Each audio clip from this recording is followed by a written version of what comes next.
ਉੱਥੇ ਦੇ ਜਰਨਲਿਜ਼ਮ ਦੇ ਵਿੱਚ ਤੇ ਇੱਥੇ ਦੇ ਵਿੱਚ ਕੀ ਵਾਕਿਆ ਫਰਕ ਹੈਗਾ ਆ, ਇਹ ਅੰਤਰ ਹੈਗਾ ਆ, ਜਾਂ ਜੇ ਹੈਗਾ ਤੇ ਕੀ ਡਿਫਰੈਂਸਿਸ ਤੁਸੀਂ ਮਹਿਸੂਸ ਕਰਦੇ ਆ? ਜਦੋਂ ਆਪਾਂ ਲੋਕਲ ਜਰਨਲਿਜ਼ਮ ਕਰਦੇ ਆ ਜਾਂ ਇੰਟਰਨੈਸ਼ਨਲ ਜਰਨਲਿਜ਼ਮ ਕਰਦੇ ਆ, ਉਹ 'ਚ ਕਾਫੀ ਫਰਕ ਹੁੰਦਾ ਵਾ। ਜਿਵੇਂ ਐਡੀਟੋਰੀਅਲ ਗਾਈਡੈਂਸ ਦਾ ਫਰਕ ਹੁੰਦਾ। ਐਡੀਟੋਰੀਅਲੀ ਜਿਵੇਂ ਉੱਥੇ ਅਸੀਂ ਕੁਝ ਹੋਰ ਤਰ੍ਹਾਂ ਕੇ ਨਾਲ ਸਟੋਰੀਜ਼ ਲਿਖਦੇ ਆ, ਤੇ ਯੂਐਸ ਦੇ ਵਿੱਚ ਜਿਵੇਂ ਅਸੀਂ ਮੇਨ ਸਟਰੀਮ 'ਚ ਕੰਮ ਕਰਦੇ ਆ, ਇੱਥੇ ਥੋੜ੍ਹਾ ਜਿਹਾ ਐਡੀਟੋਰੀਅਲੀ ਫਰਕ ਹੁੰਦਾ। ਬੇਸਿਕ ਜਿਵੇਂ ਇੰਡੀਆ 'ਚ ਇੱਕ ਇਹ ਵੀ ਹੁੰਦਾ ਵੀ ਜਦੋਂ ਤੁਸੀਂ ਉੱਥੇ ਰਿਪੋਰਟਿੰਗ ਕਰਦੇ ਆ, ਉਹ ਸਾਡੀ ਡੇ ਟੂ ਡੇ ਰਿਪੋਰਟਿੰਗ ਹੁੰਦੀ ਹੈ। ਤੇ ਇੱਥੇ ਤੁਹਾਡੇ ਕੋਲ ਟਾਈਮ ਹੁੰਦਾ, ਤੁਹਾਡੇ ਕੋਲ 3 ਹਫ਼ਤੇ ਹੁੰਦੇ ਆ, 4 ਹਫ਼ਤੇ ਹੁੰਦੇ ਆ, ਜਾਂ ਇੱਕ ਫੀਚਰ ਸਟੋਰੀ ਹੈ ਇੱਥੇ। ਹਾਂਜੀ, ਇੱਥੇ ਥੋੜ੍ਹਾ ਜਿਹਾ ਉਹ ਟਾਈਮ ਦਿੱਤੇ ਆ ਫੀਚਰ ਸਟੋਰੀ ਤੇ ਜਾਂ ਇਨਵੈਸਟੀਗੇਟਿਵ ਸਟੋਰੀ ਤੇ।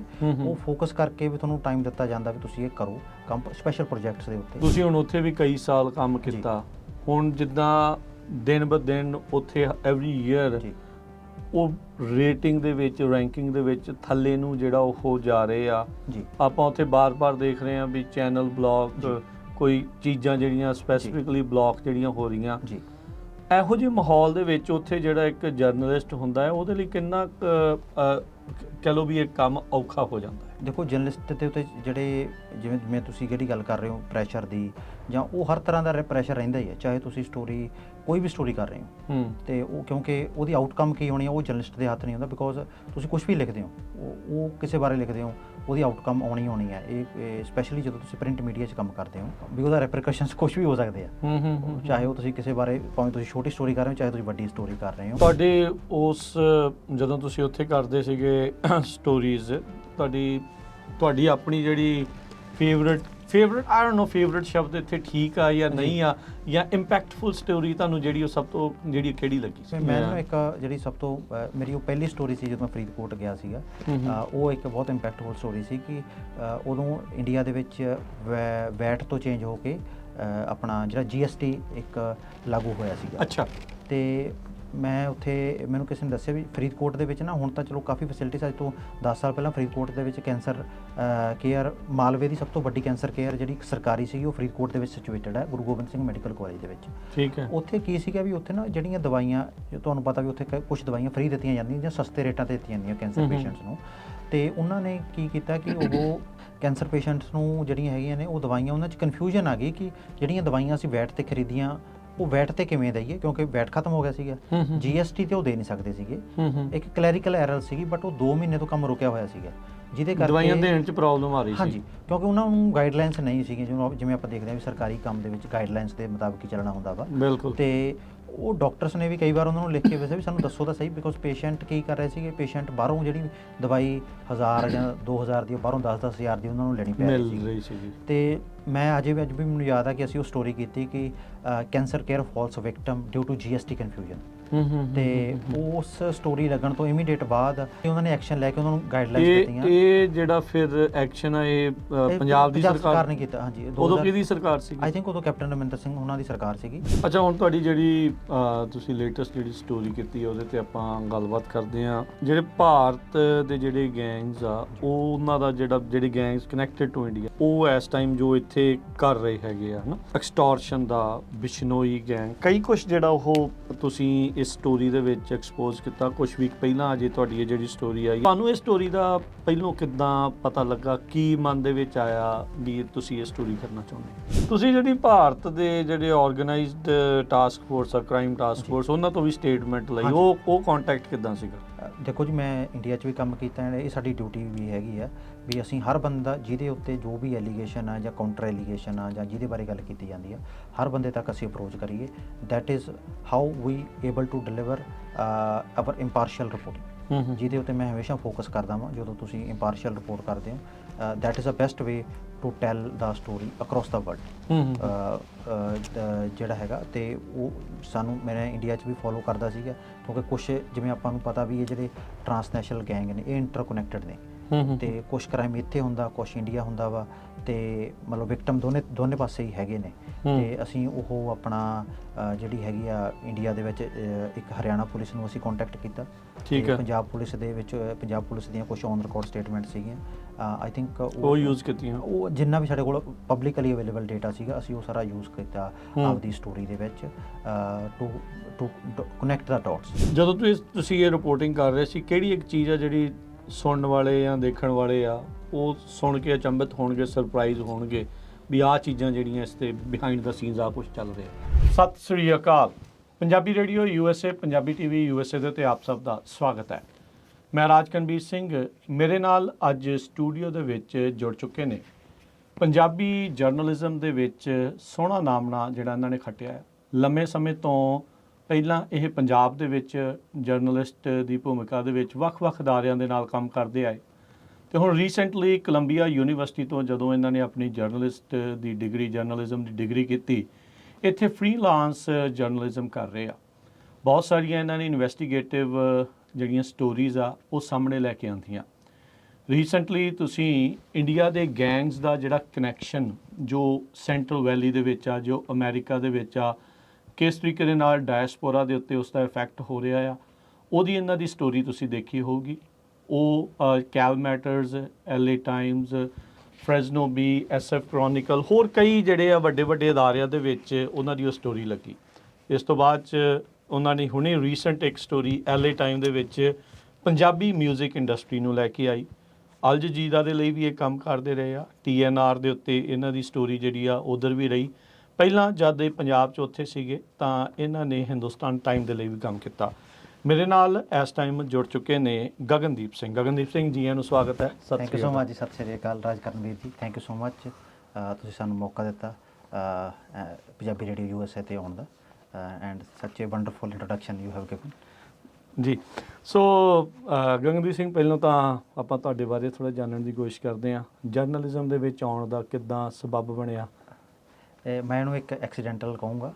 ਠੀਕ ਹੈ। ਮੈਨੂੰ ਜਰਨਲਿਜ਼ਮ ਆਪਣਾ ਜਨਰਲ ਨੌਲੇਜ ਦਾ ਸ਼ੁਰੂ ਤੋਂ ਬਚਪਨ ਤੋਂ ਹੀ ਸ਼ੌਂਕ ਸੀਗਾ। ਠੀਕ ਹੈ। ਬਟ ਕਿਉਂਕਿ ਆਪਾਂ ਨੂੰ ਪਤਾ ਜਦੋਂ ਆਪਾਂ ਇੰਡੀਆ 'ਚ ਹੁੰਦੇ ਹਾਂ ਉੱਥੇ ਕਰੀਅਰ ਗਾਈਡੈਂਸ ਤਾਂ ਜ਼ਿਆਦਾ ਨਹੀਂ ਹੁੰਦੀ ਅਤੇ ਮੈਂ ਪਹਿਲਾਂ ਆਪਣੀ ਇੰਜੀਨੀਅਰਿੰਗ ਚੰਡੀਗੜ੍ਹ ਤੋਂ ਕਰ ਰਿਹਾ ਸੀਗਾ ਜਦੋਂ ਫਿਰ ਮੈਨੂੰ ਜਰਨਲਿਜ਼ਮ ਬਾਰੇ ਪਤਾ ਲੱਗਿਆ। ਠੀਕ ਹੈ। ਅਤੇ ਫਿਰ ਮੈਂ ਆਪਣੀ ਇੰਜੀਨੀਅਰਿੰਗ ਕੰਪਲੀਟ ਕਰਕੇ ਫਿਰ ਮੈਂ ਪੰਜਾਬੀ ਯੂਨੀਵਰਸਿਟੀ ਪਟਿਆਲਾ ਤੋਂ ਆਪਣੀ ਮਾਸਟਰਸ ਇਨ ਜਰਨਲਿਜ਼ਮ ਕੀਤੀ। ਠੀਕ ਹੈ। ਅਤੇ ਉਹਦੇ ਨਾਲ ਨਾਲ ਮੈਂ ਹਿੰਦੁਸਤਾਨ ਟਾਈਮਸ ਪਟਿਆਲਾ ਬਿਊਰੋ ਦੇ ਵਿੱਚ ਐਜ਼ ਏ ਇੰਟਰਨਸ਼ਿਪ ਸ਼ੁਰੂ ਕਰਤੀ ਸੀਗੀ ਆਪਦੇ ਸੈਕੰਡ ਸਮੈਸਟਰ ਦੇ ਵਿੱਚ। ਕਿਹੜਾ ਈਅਰ ਸੀ ਇਹ 2015 ਐਂਡ ਤੋਂ, ਜਿਵੇਂ ਆਪਾਂ 2016 ਤੋਂ ਮੈਂ ਸਟਾਰਟ ਕੀਤਾ ਸੀ। February I think was a time. ਅਤੇ ਫਿਰ ਮੈਂ 1.5 ਸਾਲ ਪਹਿਲਾਂ ਹਿੰਦੁਸਤਾਨ ਟਾਈਮਸ ਪਟਿਆਲਾ 'ਚ ਆਪਦੀ ਇੰਟਰਨਸ਼ਿਪ ਕਰਦਾ ਸੀਗਾ ਅਤੇ ਨਾਲ ਮੈਂ ਆਪਣੀ ਡਿਗਰੀ ਕੰਪਲੀਟ ਕੀਤੀ।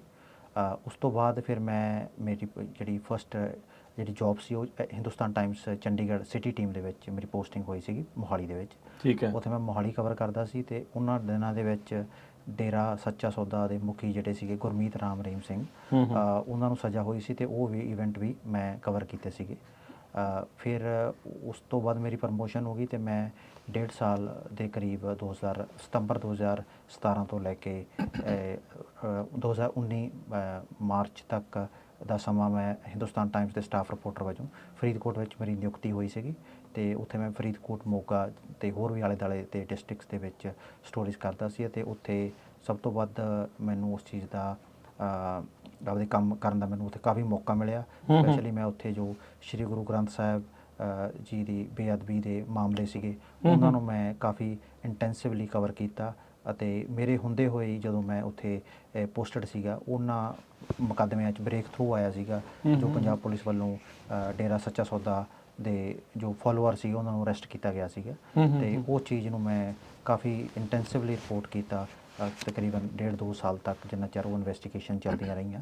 ਅਤੇ ਫਿਰ ਉਸ ਤੋਂ ਬਾਅਦ ਮੇਰੀ ਪੋਸਟਿੰਗ ਜਲੰਧਰ ਦੇ ਵਿੱਚ ਹੋ ਗਈ ਸੀਗੀ, ਜਿੱਥੇ ਮੈਂ ਦੁਆਬਾ ਰੀਜਨ ਕਰੀਬ 3 ਸਾਲ ਦੇ ਕਰੀਬ ਕਵਰ ਕੀਤਾ ਅਤੇ ਉਸ ਤੋਂ ਦੌਰਾਨ ਮੇਰੀ ਇੱਕ ਜਿਹੜੀ Missouri school of journalism Columbia Missouri ਦੇ ਵਿੱਚ ਹੈਗਾ ਜੀ, ਯੂਨੀਵਰਸਿਟੀ ਆਫ ਮਿਜ਼ੂਰੀ ਦੇ ਵਿੱਚ, ਉਹਨਾਂ ਨੇ ਮੈਨੂੰ ਇੱਕ ਇਨਵੈਸਟੀਗੇਟਿਵ ਜਰਨਲਿਜ਼ਮ ਦੇ ਵਿੱਚ ਇੱਕ ਫੈਲੋਸ਼ਿਪ ਅਵਾਰਡ ਕੀਤੀ ਸੀਗੀ। ਠੀਕ ਹੈ। ਅਤੇ ਅਸੀਂ ਕੁਛ ਕੁ ਬੰਦੇ ਸੀਗੇ ਸਾਊਥ ਏਸ਼ੀਆ ਤੋਂ, ਇਹਨਾਂ ਨੂੰ ਫੈਲੋਸ਼ਿਪ ਪ੍ਰੈਸਟੀਜੀਅਸ ਫੈਲੋਸ਼ਿਪ ਮਿਲੀ ਸੀ। ਉਹਦਾ ਨਾਮ ਸੀ ਐਲਫਰੈਡ ਫਰੈਂਡਲੀ ਪ੍ਰੈਸ ਪਾਰਟਨਰਸ ਫੈਲੋਸ਼ਿਪ। ਠੀਕ ਹੈ। ਉਸ ਦੌਰਾਨ ਪਹਿਲਾਂ ਉਸਦਾ ਜੋ ਐਕੈਡੈਮਿਕ ਵਰਕ ਸੀ ਉਹ ਮਿਜ਼ੂਰੀ ਸਕੂਲ ਆਫ ਜਰਨਲਿਜ਼ਮ ਦੇ ਵਿੱਚ ਹੋਇਆ ਸੀਗਾ, ਜਿਹੜਾ ਕਿ ਦੁਨੀਆ ਦਾ ਸਭ ਤੋਂ ਓਲਡੈਸਟ ਜਰਨਲਿਜ਼ਮ ਸਕੂਲ ਹੈ।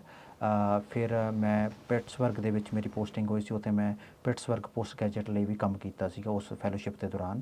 ਅਤੇ ਉਸ ਦੌਰਾਨ ਮੈਂ ਇੱਕ ਸਿੱਖ ਕਮਿਊਨਿਟੀ ਦੇ ਜਿਹੜੀ ਪਿਟਸਬਰਗ ਦੇ ਵਿੱਚ ਸਿੱਖ ਕਮਿਊਨਿਟੀ ਸੀ ਉਹਦੇ ਉੱਤੇ ਕਵਰ ਸਟੋਰੀ ਵੀ ਕੀਤੀ ਸੀਗੀ ਕਿ ਇਹ ਪਿਟਸਬਰਗ ਦੇ ਸਿੱਖਾਂ ਦੇ ਬਾਰੇ ਵੀ ਉਹ ਕਦੋਂ ਉੱਥੇ ਆਉਣਾ ਸ਼ੁਰੂ ਹੋਏ, ਕਿਵੇਂ ਉਹਨਾਂ ਦੀ ਜਰਨੀ ਹੁਣ ਤੱਕ ਅਨਫੋਲਡ ਹੋਈ ਤੇ ਉਹਨਾਂ ਨੇ ਗੁਰਦੁਆਰਾ ਸਾਹਿਬ ਬਣਾਉਣ ਉੱਤੇ, ਗੁਰਦੁਆਰਾ ਸਾਹਿਬ ਹੈ ਮੋਨਰੋਵਿਲ ਦੇ ਵਿੱਚ, ਮੈਨੂੰ ਅੱਜ ਵੀ ਯਾਦ ਹੈ। ਤੇ ਉੱਥੇ ਮੈਨੂੰ ਉਸ ਚੀਜ਼ ਉਹਨਾਂ ਲੋਕਾਂ ਦੀ ਕਹਾਣੀ ਮੈਂ ਇੱਕ ਉੱਥੋਂ ਦੀ ਲੋਕਲ ਆਡੀਅנס ਨੂੰ ਦੱਸੀ। ਤੇ ਉਸ ਤੋਂ ਬਿਨਾਂ ਮੈਂ ਉੱਥੇ ਫੈਡਰਲ ਕੋਰਟਸ ਜਿਹੜੀਆਂ FBI ਦੇ ਕ੍ਰਾਈਮ ਅਗੇਂਸਟ ਮਾਈਨਰ ਕੇਸਿਸ ਸੀ ਉਹਨਾਂ ਦੀ ਵੀ ਕਵਰੇਜ ਕੀਤੀ। ਮੇਰੀ ਫੈਲੋਸ਼ਿਪ ਤੋਂ ਬਾਅਦ ਫਿਰ ਮੈਂ ਇੰਡੀਆ ਚਲਾ ਗਿਆ ਸੀਗਾ ਜੀ। ਇੰਡੀਆ ਜਾ ਕੇ ਮੈਂ BBC ਪੰਜਾਬੀ ਸਰਵਿਸ ਦੇ ਵਿੱਚ ਜੁਆਇਨ ਕੀਤਾ ਐਜ਼ ਅ ਸਟਾਫ ਰਿਪੋਰਟਰ, ਤੇ ਜਿੱਥੇ ਮੈਂ 1.5 ਸਾਲ ਕੰਮ ਕੀਤਾ ਅਤੇ ਵੱਖ-ਵੱਖ ਸਟੋਰੀਆਂ, ਵੱਖ-ਵੱਖ ਵਿਸ਼ਿਆਂ 'ਤੇ ਸਟੋਰੀਆਂ ਕੀਤੀਆਂ। ਤੇ 2024 ਦੇ ਵਿੱਚ ਮੈਨੂੰ ਮੌਕਾ ਮਿਲਿਆ ਕਿ ਜੋ ਦੁਨੀਆ ਦਾ ਸਭ ਤੋਂ ਬਿਹਤਰੀਨ ਜਰਨਲਿਜ਼ਮ ਦਾ ਸਕੂਲ ਹੈ, ਕੋਲੰਬੀਆ ਜਰਨਲਿਜ਼ਮ ਸਕੂਲ, ਜਿਹੜਾ ਨਿਊਯਾਰਕ ਮੈਨਹੈਟਨ ਦੇ ਵਿੱਚ ਹੈ, ਕੋਲੰਬੀਆ ਯੂਨੀਵਰਸਿਟੀ, ਸਾਰਿਆਂ ਨੂੰ ਪਤਾ ਇੱਕ ਆਈਵੀ ਲੀਗ ਪ੍ਰੈਸਟੀਜੀਅਸ ਯੂਨੀਵਰਸਿਟੀ ਹੈ। ਉੱਥੇ ਆਪਦੀ ਮਾਸਟਰਸ ਇਨ ਪੋਲੀਟਿਕਸ ਅਤੇ ਗਲੋਬਲ ਅਫੇਅਰਸ ਕਰਨ ਦਾ, ਤੇ ਮੈਂ ਉਸ ਨੂੰ ਆਪਦੀ ਜ਼ਿੰਦਗੀ ਦਾ ਬਹੁਤ ਬਿਹਤਰੀਨ ਲਮਹਾ ਮੰਨਦਾ ਕਿ ਮੈਨੂੰ ਉੱਥੇ ਉਸ ਸਕੂਲ 'ਚ ਜਾਣ ਦਾ ਮੌਕਾ ਮਿਲਿਆ, ਜਿਹਨੂੰ ਜਿੱਥੇ ਸਾਰੀ ਦੁਨੀਆ ਦੇ ਪ੍ਰੈਸਟੀਜੀਅਸ ਅਵਾਰਡ ਮਿਲਦੇ ਆ, ਪੁਲਿਟਜ਼ਰ ਅਵਾਰਡ ਉਹ ਸਕੂਲ ਦਿੰਦਾ ਵਾ। ਤੇ ਆਫਟਰ ਕੰਪਲੀਟਿੰਗ ਮਾਈ ਗ੍ਰੈਜੂਏਸ਼ਨ ਹੁਣ ਪਿਛਲੇ ਤਕਰੀਬਨ 8-9 ਮਹੀਨਿਆਂ ਤੋਂ ਮੈਂ ਸੈਕਰਾਮੈਂਟੋ ਦੇ ਵਿੱਚ ਰਹਿ ਕੇ ਵੱਖ-ਵੱਖ ਨਿਊਜ਼ ਅਦਾਰਿਆਂ ਲਈ ਕੰਮ ਕਰ ਰਿਹਾ ਵਾਂ। ਜਦ ਮੈਂ ਕੈਲਮੈਟਰਸ ਲਈ ਐਜ਼ ਕੰਟਰੀਬਿਊਟਰ ਰਾਈਟਰ ਹਾਂ, ਫਿਰ ਹੋਰ ਵੀ ਜਿਹੜੇ ਅਦਾਰੇ ਆ, PBS ਹੋ ਗਿਆ, BBC ਹੋ ਗਿਆ, ਵੱਖ-ਵੱਖ ਅਦਾਰਿਆਂ 'ਚ ਮੈਂ ਕੰਮ ਕਰ ਰਿਹਾ ਜੀ। ਸੋ ਕਾਫੀ ਤੁਸੀਂ ਲੰਮਾ ਚੌੜਾ ਜਿਹੜਾ ਦੱਸਿਆ 2016 ਤੋਂ ਤੁਸੀਂ ਕਹਿ ਲਓ ਵੀ ਸ਼ੁਰੂ ਹੋਏ ਤੇ ਹੁਣ 2026 'ਚ ਪਹੁੰਚ ਗਏ ਆ। 10 ਸਾਲ ਦਾ ਹੁਣ ਤੁਹਾਨੂੰ ਤਜਰਬਾ ਜਿਹੜਾ ਉਹ ਹੋ ਚੁੱਕਾ ਆ। ਜਦੋਂ ਸ਼ੁਰੂ ਕੀਤਾ ਸੀਗਾ ਗਗਨ ਨੇ 2016 'ਚ ਤੇ ਹੁਣ 2026 'ਚ ਕਿੱਦਾਂ ਦੇਖਦੇ ਆ ਵੀ ਐਕਸਪੀਰੀਅੰਸ ਨੇ ਕਿੱਦਾਂ ਮੋਲਡ ਕੀਤਾ ਤੁਹਾਨੂੰ? ਮੈਂ ਇਸ ਚੀਜ਼ ਨੂੰ ਆਪਦੇ ਆਪ ਨੂੰ ਬਹੁਤ ਖੁਸ਼ਕਿਸਮਤ ਮੰਨਦਾ ਮੈਂ ਜੀ। ਇਹ ਕੋਈ ਵੀ ਰਿਪੋਰਟਰ ਜਾਂ ਕੋਈ ਵੀ ਬੰਦਾ ਜਦੋਂ ਵੀ ਅੱਗੇ ਵੱਧਦਾ ਜਾਂ ਮੰਨ ਲਓ ਅਗਲੀ ਸਟੈਪ ਲੈਂਦਾ ਵਾ, ਉਹਦੇ 'ਚ ਗਾਈਡੈਂਸ ਦੀ ਬਹੁਤ ਇੰਪੋਰਟੈਂਟ ਹੁੰਦੀ ਹੈ। ਤੇ ਮੈਨੂੰ ਮੇਰੇ ਐਡੀਟਰਸ ਵੱਲੋਂ ਜਿੱਥੇ ਵੀ ਮੈਂ ਗਿਆ, ਭਾਵੇਂ ਇੰਡੀਆ 'ਚ ਹੋਵੇ, US ਹੋਵੇ, ਕਿਤੇ ਵੀ ਹੋਵੇ, ਮੈਨੂੰ ਮੇਰੇ ਆਪਦੇ ਐਡੀਟਰਸ ਵੱਲੋਂ ਬਹੁਤ ਮੈਂਟਰਸ਼ਿਪ ਮਿਲੀ, ਗਾਈਡੈਂਸ ਮਿਲੀ। ਤੇ ਮੈਂ ਸਿਰਫ ਐਫਰਟ ਕੀਤੇ, ਮੇਰਾ ਕੰਮ ਸੀ ਐਫਰਟ ਕਰਨਾ, ਬਾਕੀ ਜਿਹੜੇ ਰਾਹ ਹੁੰਦੇ ਆ ਉਹ ਆਪਣੇ ਆਪ ਹੀ ਬਣਦੇ ਜਾਂਦੇ ਆ। ਮੈਂ ਇਸ ਚੀਜ਼ ਤੋਂ ਹਮੇਸ਼ਾ ਇਸ ਚੀਜ਼ ਨੂੰ ਫੋਲੋ ਕਰਦਾ ਕਿ ਆਪਦੇ ਐਡੀਟਰਸ ਤੋਂ, ਜਿਹੜੇ ਆਪਦੇ ਸੀਨੀਅਰਸ ਨੇ, ਉਹਨਾਂ ਤੋਂ ਸਿੱਖਣ ਦੀ ਜ਼ਰੂਰਤ ਹੁੰਦੀ ਹੈ। ਤੇ ਤੁਸੀਂ ਉਹਨਾਂ ਨੂੰ ਫੋਲੋ ਕਰਦੇ ਹੋ ਤਾਂ ਇਵੈਂਚੁਅਲੀ ਆਪਣੇ ਆਪ ਰਾਹ ਬਣਦੇ ਜਾਂਦੇ ਆ। ਤੇ ਜਿਵੇਂ ਜਦੋਂ ਮੈਨੂੰ ਫਸਟ ਟਾਈਮ ਫੈਲੋਸ਼ਿਪ ਮਿਲੀ ਤਾਂ ਸਾਡੇ ਜਿਹੜੇ ਸੀਨੀਅਰ ਐਸੋਸੀਏਟ ਐਡੀਟਰ ਸੀਗੇ, ਹਤਿੰਦਰ ਰਾਓ ਸੀਗੇ, ਉਹ ਹਰਿਆਣਾ ਬਿਊਰੋ ਚੀਫ ਨੇ ਹਿੰਦੁਸਤਾਨ ਟਾਈਮਸ ਦੇ ਵਿੱਚ। ਤੇ ਉਹਨਾਂ ਨੇ ਇੱਕ ਪ੍ਰੈਸ ਕਲੱਬ 'ਚ ਲੈਕਚਰ ਦਿੱਤਾ ਸੀਗਾ ਕਿ ਫੈਲੋਸ਼ਿਪਸ ਨੂੰ ਕਿਵੇਂ ਲਿਆ ਜਾਂਦਾ ਵਾ। ਤੇ ਮੈਂ ਉਹ ਅਟੈਂਡ ਕੀਤਾ ਸੀ। ਤੇ ਉਸ ਤੋਂ ਬਾਅਦ ਮੈਂ ਉਹਨਾਂ ਕੋਲ ਗਿਆ ਕਿ ਮੈਂ ਵੀ ਇਹ ਫੈਲੋਸ਼ਿਪ ਕਰਨਾ ਚਾਹੁੰਦਾ ਵਾ। ਤਾਂ ਫਿਰ ਉਹ ਹੌਲੀ-ਹੌਲੀ, ਜਿਵੇਂ ਆਪਾਂ ਪਹਿਲੀ ਵਾਰ ਹੋਇਆ ਨਹੀਂ ਹੋਇਆ, ਦੂਜੀ ਵਾਰ ਕੀਤਾ ਤਾਂ ਹੋ ਗਿਆ।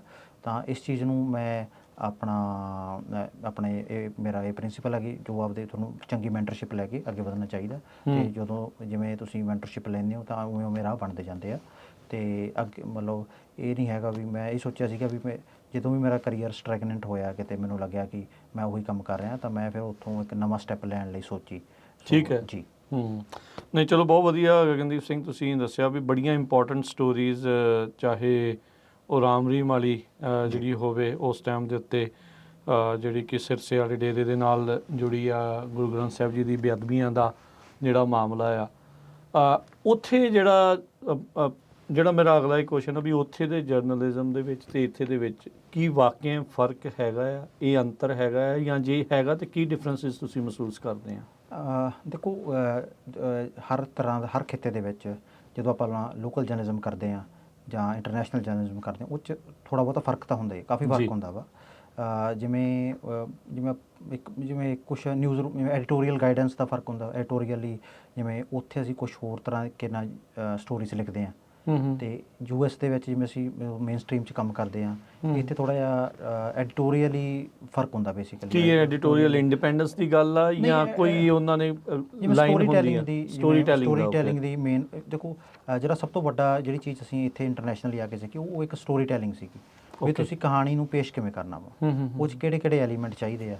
ਤੇ ਉਹ ਜਿਵੇਂ ਇੰਡੀਆ 'ਚ ਇੱਕ ਇਹ ਵੀ ਹੁੰਦਾ ਵੀ ਜਦੋਂ ਅਸੀਂ ਉੱਥੇ ਰਿਪੋਰਟਿੰਗ ਕਰਦੇ ਹਾਂ, ਉਹ ਸਾਡੀ ਡੇ ਟੂ ਡੇ ਰਿਪੋਰਟਿੰਗ ਹੁੰਦੀ ਹੈ। ਤੇ ਇੱਥੇ ਤੁਹਾਡੇ ਕੋਲ ਟਾਈਮ ਹੁੰਦਾ, ਤੁਹਾਡੇ ਕੋਲ 3 ਹਫ਼ਤੇ ਹੁੰਦੇ ਆ, 4 ਹਫ਼ਤੇ ਹੁੰਦੇ ਆ, ਜਾਂ ਇੱਕ ਫੀਚਰ ਸਟੋਰੀ ਹੈ ਇੱਥੇ। ਹਾਂਜੀ, ਇੱਥੇ ਥੋੜ੍ਹਾ ਜਿਹਾ ਉਹ ਟਾਈਮ ਦਿੱਤੇ ਆ ਫੀਚਰ ਸਟੋਰੀ 'ਤੇ ਜਾਂ ਇਨਵੈਸਟੀਗੇਟਿਵ ਸਟੋਰੀ 'ਤੇ। ਉਹ ਫੋਕਸ ਕਰਕੇ ਵੀ ਤੁਹਾਨੂੰ ਟਾਈਮ ਦਿੱਤਾ ਜਾਂਦਾ ਵੀ ਤੁਸੀਂ ਇਹ ਕਰੋ ਕੰਮ, ਸਪੈਸ਼ਲ ਪ੍ਰੋਜੈਕਟਸ ਦੇ ਉੱਤੇ।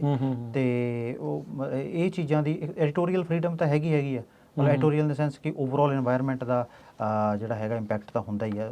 ਪੋਲੀਟੀਕਲ ਦਬਾਅ ਘੱਟ ਨੇ ਇੱਥੇ ਉੱਥੇ ਉਹ ਆਈ ਡੋਂਟ ਨੋ ਵੀ ਤੁਹਾਡੇ ਤੱਕ ਪਹੁੰਚਿਆ ਜਾਂ ਨਹੀਂ ਪਹੁੰਚਿਆ, ਪਰ ਵੀ ਨੋ ਹਾਂਜੀ ਨਹੀਂ ਇਹਦੇ ਵਿੱਚ ਕੋਈ ਦੋ ਰਾਵਾਂ ਨਹੀਂ ਹੈਗੀਆਂ ਵੀ ਜਿਹੜੀ ਆਪਣੀ ਰੈਂਕਿੰਗ ਵੀ ਹੈਗੀ ਆ ਉਹ ਤਾਂ ਡਾਟਾ ਬੋਲਦਾ ਉਹਦੇ ਵਿੱਚ। ਹੁਣ ਰੀਸੈਂਟਲੀ ਨਵੀਂ ਆਈ ਆ 5-6 ਹੋਰ ਥੱਲੇ ਨੂੰ ਆ ਗਏ ਇੰਡੀਆ ਦੇ ਵਿੱਚ। ਆਈ ਥਿੰਕ ਇੰਡੀਆ ਦਾ 157 ਤੇ ਆ ਗਿਆ। ਉਹ ਯੂਐਸ ਦਾ ਆਈ ਥਿੰਕ 57 ਹੈ, 50 ਸਮਥਿੰਗ ਲਾਈਕ ਦੈਟ। ਉਹਦੇ ਵਿੱਚ ਤਾਂ ਇਹਦਾ ਡਾਟਾ ਹੀ ਗੱਲ ਕਰਦਾ ਜਿਹੜਾ ਸਾਊਥ ਏਸ਼ੀਅਨ ਕੰਟਰੀਜ਼ ਦੇ ਵਿੱਚ ਕਿੰਨਾ ਕੁ ਸਾਨੂੰ ਜਿਹੜੀ ਪ੍ਰੈਸ ਫਰੀडम ਹੁੰਦੀ ਹੈ। ਤੇ ਬਟ ਮੈਨੂੰ ਜਿਹੜਾ ਇੰਪੋਰਟੈਂਟ ਜਿਹੜਾ ਪੁਆਇੰਟ ਇੱਥੇ ਆ ਕੇ ਜਿਹੜਾ ਮੈਂ ਸਿੱਖਿਆ ਉਹ ਇਹੀ ਸੀ ਸਟੋਰੀ ਟੈਲਿੰਗ, ਕਿ ਆਪਦੀ ਕਹਾਣੀ ਨੂੰ ਉਹਨਾਂ ਲੋਕਾਂ ਤੱਕ ਦੱਸਣਾ ਕਿਵੇਂ ਹੈਗਾ ਕਿ ਜਿਹੜੇ ਲੋਕ ਤੁਹਾਡੇ ਬਾਰੇ ਨਹੀਂ ਜਾਣਦੇ, ਉਹਨੂੰ ਸਿੰਪਲੀਫਾਈ ਕਰਕੇ ਦੱਸਣਾ, ਉਹਨਾਂ ਨੂੰ ਸਮਝਾਉਣੀਆਂ ਚੀਜ਼ਾਂ ਵੀ ਜੇ ਇੱਕ 10 ਸਾਲ ਦਾ ਬੱਚਾ ਤੁਹਾਡੀ ਸਟੋਰੀ ਪੜ੍ਹ ਰਿਹਾ ਵਾ ਤਾਂ ਉਹ ਕਿਵੇਂ ਉਸ ਚੀਜ਼ ਨੂੰ ਸਮਝੇ। ਤਾਂ ਇਹ ਚੀਜ਼ ਮੈਨੂੰ ਬਹੁਤ ਇੱਥੇ ਇੰਪੋਰਟੈਂਟ ਲੱਗੀ ਤੇ ਇੱਥੇ ਮੈਂ ਆ ਕੇ ਸਿੱਖੀ ਯੂਐਸ ਦੇ ਵਿੱਚ। ਅੱਛਾ ਗਗਨ, ਥੋੜ੍ਹੀ ਜਿਹੀ ਇਸੇ ਚੀਜ਼ ਦੇ ਉੱਤੇ ਗੱਲ ਕਰ ਲੈਂਦੇ ਹਾਂ, ਜਿਹੜੀ ਪ੍ਰੈਸ ਦੀ ਫਰੀडम ਨੂੰ ਜਿਹੜਾ ਉਹ ਲੈ ਕੇ ਆ। ਤੁਸੀਂ ਹੁਣ ਉੱਥੇ ਵੀ ਕਈ ਸਾਲ ਕੰਮ ਕੀਤਾ, ਹੁਣ ਜਿੱਦਾਂ ਦਿਨ ਬ ਦਿਨ ਉੱਥੇ ਐਵਰੀ ਈਅਰ ਉਹ ਰੇਟਿੰਗ ਦੇ ਵਿੱਚ ਰੈਂਕਿੰਗ ਦੇ ਵਿੱਚ ਥੱਲੇ ਨੂੰ ਜਿਹੜਾ ਉਹ ਜਾ ਰਹੇ ਆ। ਆਪਾਂ ਉੱਥੇ ਬਾਰ-ਬਾਰ ਦੇਖ ਰਹੇ ਹਾਂ ਵੀ ਚੈਨਲ ਬਲੌਕ, ਕੋਈ ਚੀਜ਼ਾਂ ਜਿਹੜੀਆਂ ਸਪੈਸੀਫਿਕਲੀ ਬਲੌਕ ਜਿਹੜੀਆਂ ਹੋ ਰਹੀਆਂ। ਇਹੋ ਜਿਹੇ ਮਾਹੌਲ ਦੇ ਵਿੱਚ ਉੱਥੇ ਜਿਹੜਾ ਇੱਕ ਜਰਨਲਿਸਟ ਹੁੰਦਾ ਹੈ ਉਹਦੇ ਲਈ ਕਿੰਨਾ ਕਹਿ ਲਓ ਵੀ ਇਹ ਕੰਮ ਔਖਾ ਹੋ ਜਾਂਦਾ ਹੈ? ਦੇਖੋ ਜਿਹੜਾ ਮੇਰਾ ਪ੍ਰੋਫੈਸ਼ਨਲ ਐਕਸਪੀਰੀਅੰਸ ਹੈਗਾ ਵਾ ਉਹ ਥੋੜ੍ਹਾ ਜਿਹਾ ਮੇਰਾ ਥੋੜ੍ਹਾ ਡਿਫਰੈਂਟ ਹੈਗਾ ਵਾ। ਦੇਖੋ ਜਰਨਲਿਸਟ ਦੇ ਉੱਤੇ ਜਿਹੜੇ ਜਿਵੇਂ ਤੁਸੀਂ ਜਿਹੜੀ ਗੱਲ ਕਰ ਰਹੇ ਹੋ ਪ੍ਰੈਸ਼ਰ ਦੀ, ਜਾਂ ਉਹ ਹਰ ਤਰ੍ਹਾਂ ਦਾ ਪ੍ਰੈਸ਼ਰ ਰਹਿੰਦਾ ਹੀ ਹੈ, ਚਾਹੇ ਤੁਸੀਂ ਕੋਈ ਵੀ ਸਟੋਰੀ ਕਰ ਰਹੇ ਹੋ ਤੇ ਉਹ ਕਿਉਂਕਿ ਉਹਦੀ ਆਊਟਕਮ ਕੀ ਹੋਣੀ ਹੈ ਉਹ ਜਰਨਲਿਸਟ ਦੇ ਹੱਥ ਨਹੀਂ ਹੁੰਦਾ। ਬਿਕੋਜ਼ ਤੁਸੀਂ ਕੁਝ ਵੀ ਲਿਖਦੇ ਹੋ ਉਹ ਕਿਸੇ ਬਾਰੇ ਲਿਖਦੇ ਹੋ ਉਹਦੀ ਆਊਟਕਮ ਆਉਣੀ ਹੋਣੀ ਹੈ। ਇਹ ਸਪੈਸ਼ਲੀ ਜਦੋਂ ਤੁਸੀਂ ਪ੍ਰਿੰਟ ਮੀਡੀਆ 'ਚ ਕੰਮ ਕਰਦੇ ਹੋ ਵੀ ਇਟਸ ਲਾਈਕ ਉਹਨੂੰ ਆਪਾਂ ਕਿਵੇਂ ਕਹਿ ਸਕਦੇ ਹਾਂ ਵੀ ਉਹਦਾ ਰੈਪਰੀਕਸ਼ਨਸ ਕੁਝ ਵੀ ਹੋ ਸਕਦੇ ਆ। ਚਾਹੇ ਉਹ ਤੁਸੀਂ ਕਿਸੇ ਬਾਰੇ ਭਾਵੇਂ ਤੁਸੀਂ ਛੋਟੀ ਸਟੋਰੀ ਕਰ ਰਹੇ ਹੋ ਚਾਹੇ ਤੁਸੀਂ ਵੱਡੀ ਸਟੋਰੀ ਕਰ ਰਹੇ ਹੋ, ਯੂ ਨੈਵਰ ਨੋ ਵੀ ਅਗਲੇ ਨੇ ਕਿੱਦਾਂ ਲੈਣੀ ਉਹ ਗੱਲ। ਅਗਲੇ ਨੇ ਮਤਲਬ ਕਿਸੇ ਦੀ ਕੋਈ ਕਿਵੇਂ ਉਹ ਸਟੋਰੀ ਨੂੰ ਲੈਂਦਾ, ਅਲਟੀਮੇਟਲੀ ਤੁਸੀਂ ਕਿਸੇ ਨੂੰ ਐਕਸਪੋਜ਼ ਕਰ ਰਹੇ ਹੋ। ਐਗਜ਼ੈਕਟਲੀ ਉਹਦੇ ਉੱਤੇ ਮਤਲਬ ਉਹਦੀਆਂ ਰਿਪਰਕਸ਼ਨਸ ਕੀ ਹੋ ਸਕਦੇ ਉਹ ਤੁਹਾਡੇ ਹੱਥ 'ਚ ਨਹੀਂ ਹੁੰਦਾ। ਬਟ ਜਿਵੇਂ ਮੈਂ ਇੱਥੇ ਸਾਡੇ ਜਿਹੜੇ ਜਰਨਲਿਜ਼ਮ ਸਕੂਲ ਦੇ ਡੀਨ ਨੇ ਉਹਨਾਂ ਨੇ ਰੀਸੈਂਟਲੀ ਇੱਕ ਆਈ ਸੀ, ਉਹਨਾਂ ਨੇ ਕਿਹਾ ਸੀ ਵੀ ਜੇ ਤੁਸੀਂ ਆਪਣੇ ਲਈ ਲਿਖਣਾ ਵਾ ਤਾਂ ਤੁਸੀਂ ਆਪਣੀ ਡਾਇਰੀ 'ਚ ਲਿਖੋ, ਜਰਨਲ ਲਿਖ ਲਓ ਆਪਣਾ। ਹਾਂਜੀ, ਪਰ ਜੇ ਤੁਸੀਂ ਲੋਕਾਂ ਬਾਰੇ ਲਿਖਣਾ, ਜੇ ਦੁਨੀਆ ਬਾਰੇ ਲਿਖਣਾ ਤਾਂ ਫਿਰ ਤੁਹਾਨੂੰ you should be open for all kind of repercussions. ਤੇ ਮੈਂ ਉਸ ਚੀਜ਼ ਨੂੰ ਫੋਲੋ ਕਰਦਾ ਆਪਣਾ ਜਿੱਥੇ ਵੀ ਮੈਂ ਕੰਮ ਕੀਤਾ ਵਾ, ਮੈਂ ਆਪਦੇ ਵੱਲੋਂ ਇਮਾਨਦਾਰੀ ਨਾਲ ਤੇ ਇੰਪਾਰਸ਼ੀਅਲ ਹੋ ਕੇ ਆਪਣੀ ਕੰਮ ਕੀਤਾ ਵਾ। ਸੋ ਦੈਟ ਇਜ਼ ਵਾਈ ਮਤਲਬ ਮੇਰੇ ਤੇ ਮੈਂ ਉਹਨਾਂ ਜ਼ਿਆਦਾ ਇਸ ਚੀਜ਼ ਨੂੰ ਆਈ ਡੋਂਟ ਨੋ ਮੇਰੇ ਐਡੀਟਰਸ ਵੀ ਮੈਂ ਆਪਦੇ ਐਡੀਟਰਸ ਨੂੰ ਆਨਸਰੇਬਲ ਹਾਂ ਤੇ ਮੈਂ ਉਹਨਾਂ ਤੱਕ ਆਪਦਾ ਕੰਮ ਦਿੱਤਾ ਤੇ ਉਹਨਾਂ ਨੇ ਮੈਨੂੰ ਹਮੇਸ਼ਾ ਹੀ ਅਪਰੀਸ਼ੀਏਟ ਕੀਤਾ। ਤੁਹਾਡੀਆਂ ਸਟੋਰੀਆਂ ਕਿਉਂਕਿ ਅਕਸਰ ਇਹ ਚੀਜ਼ਾਂ ਆਉਂਦੀਆਂ ਰਹਿੰਦੀਆਂ ਵੀ ਉੱਥੇ ਉਹ ਲੋਕਾਂ ਦੇ ਹਿਸਾਬ ਦੇ ਨਾਲ ਜਾਂ ਦਬਾਅ ਦੇ ਹਿਸਾਬ ਦੇ ਨਾਲ ਸਟੋਰੀ ਚੇਂਜ ਵੀ ਹੋ ਜਾਂਦੀ। ਤੁਸੀਂ ਆਪਣੀਆਂ ਸਟੋਰੀਆਂ ਚੇਂਜ ਹੁੰਦੀਆਂ ਦੇਖੀਆਂ ਕਦੀ?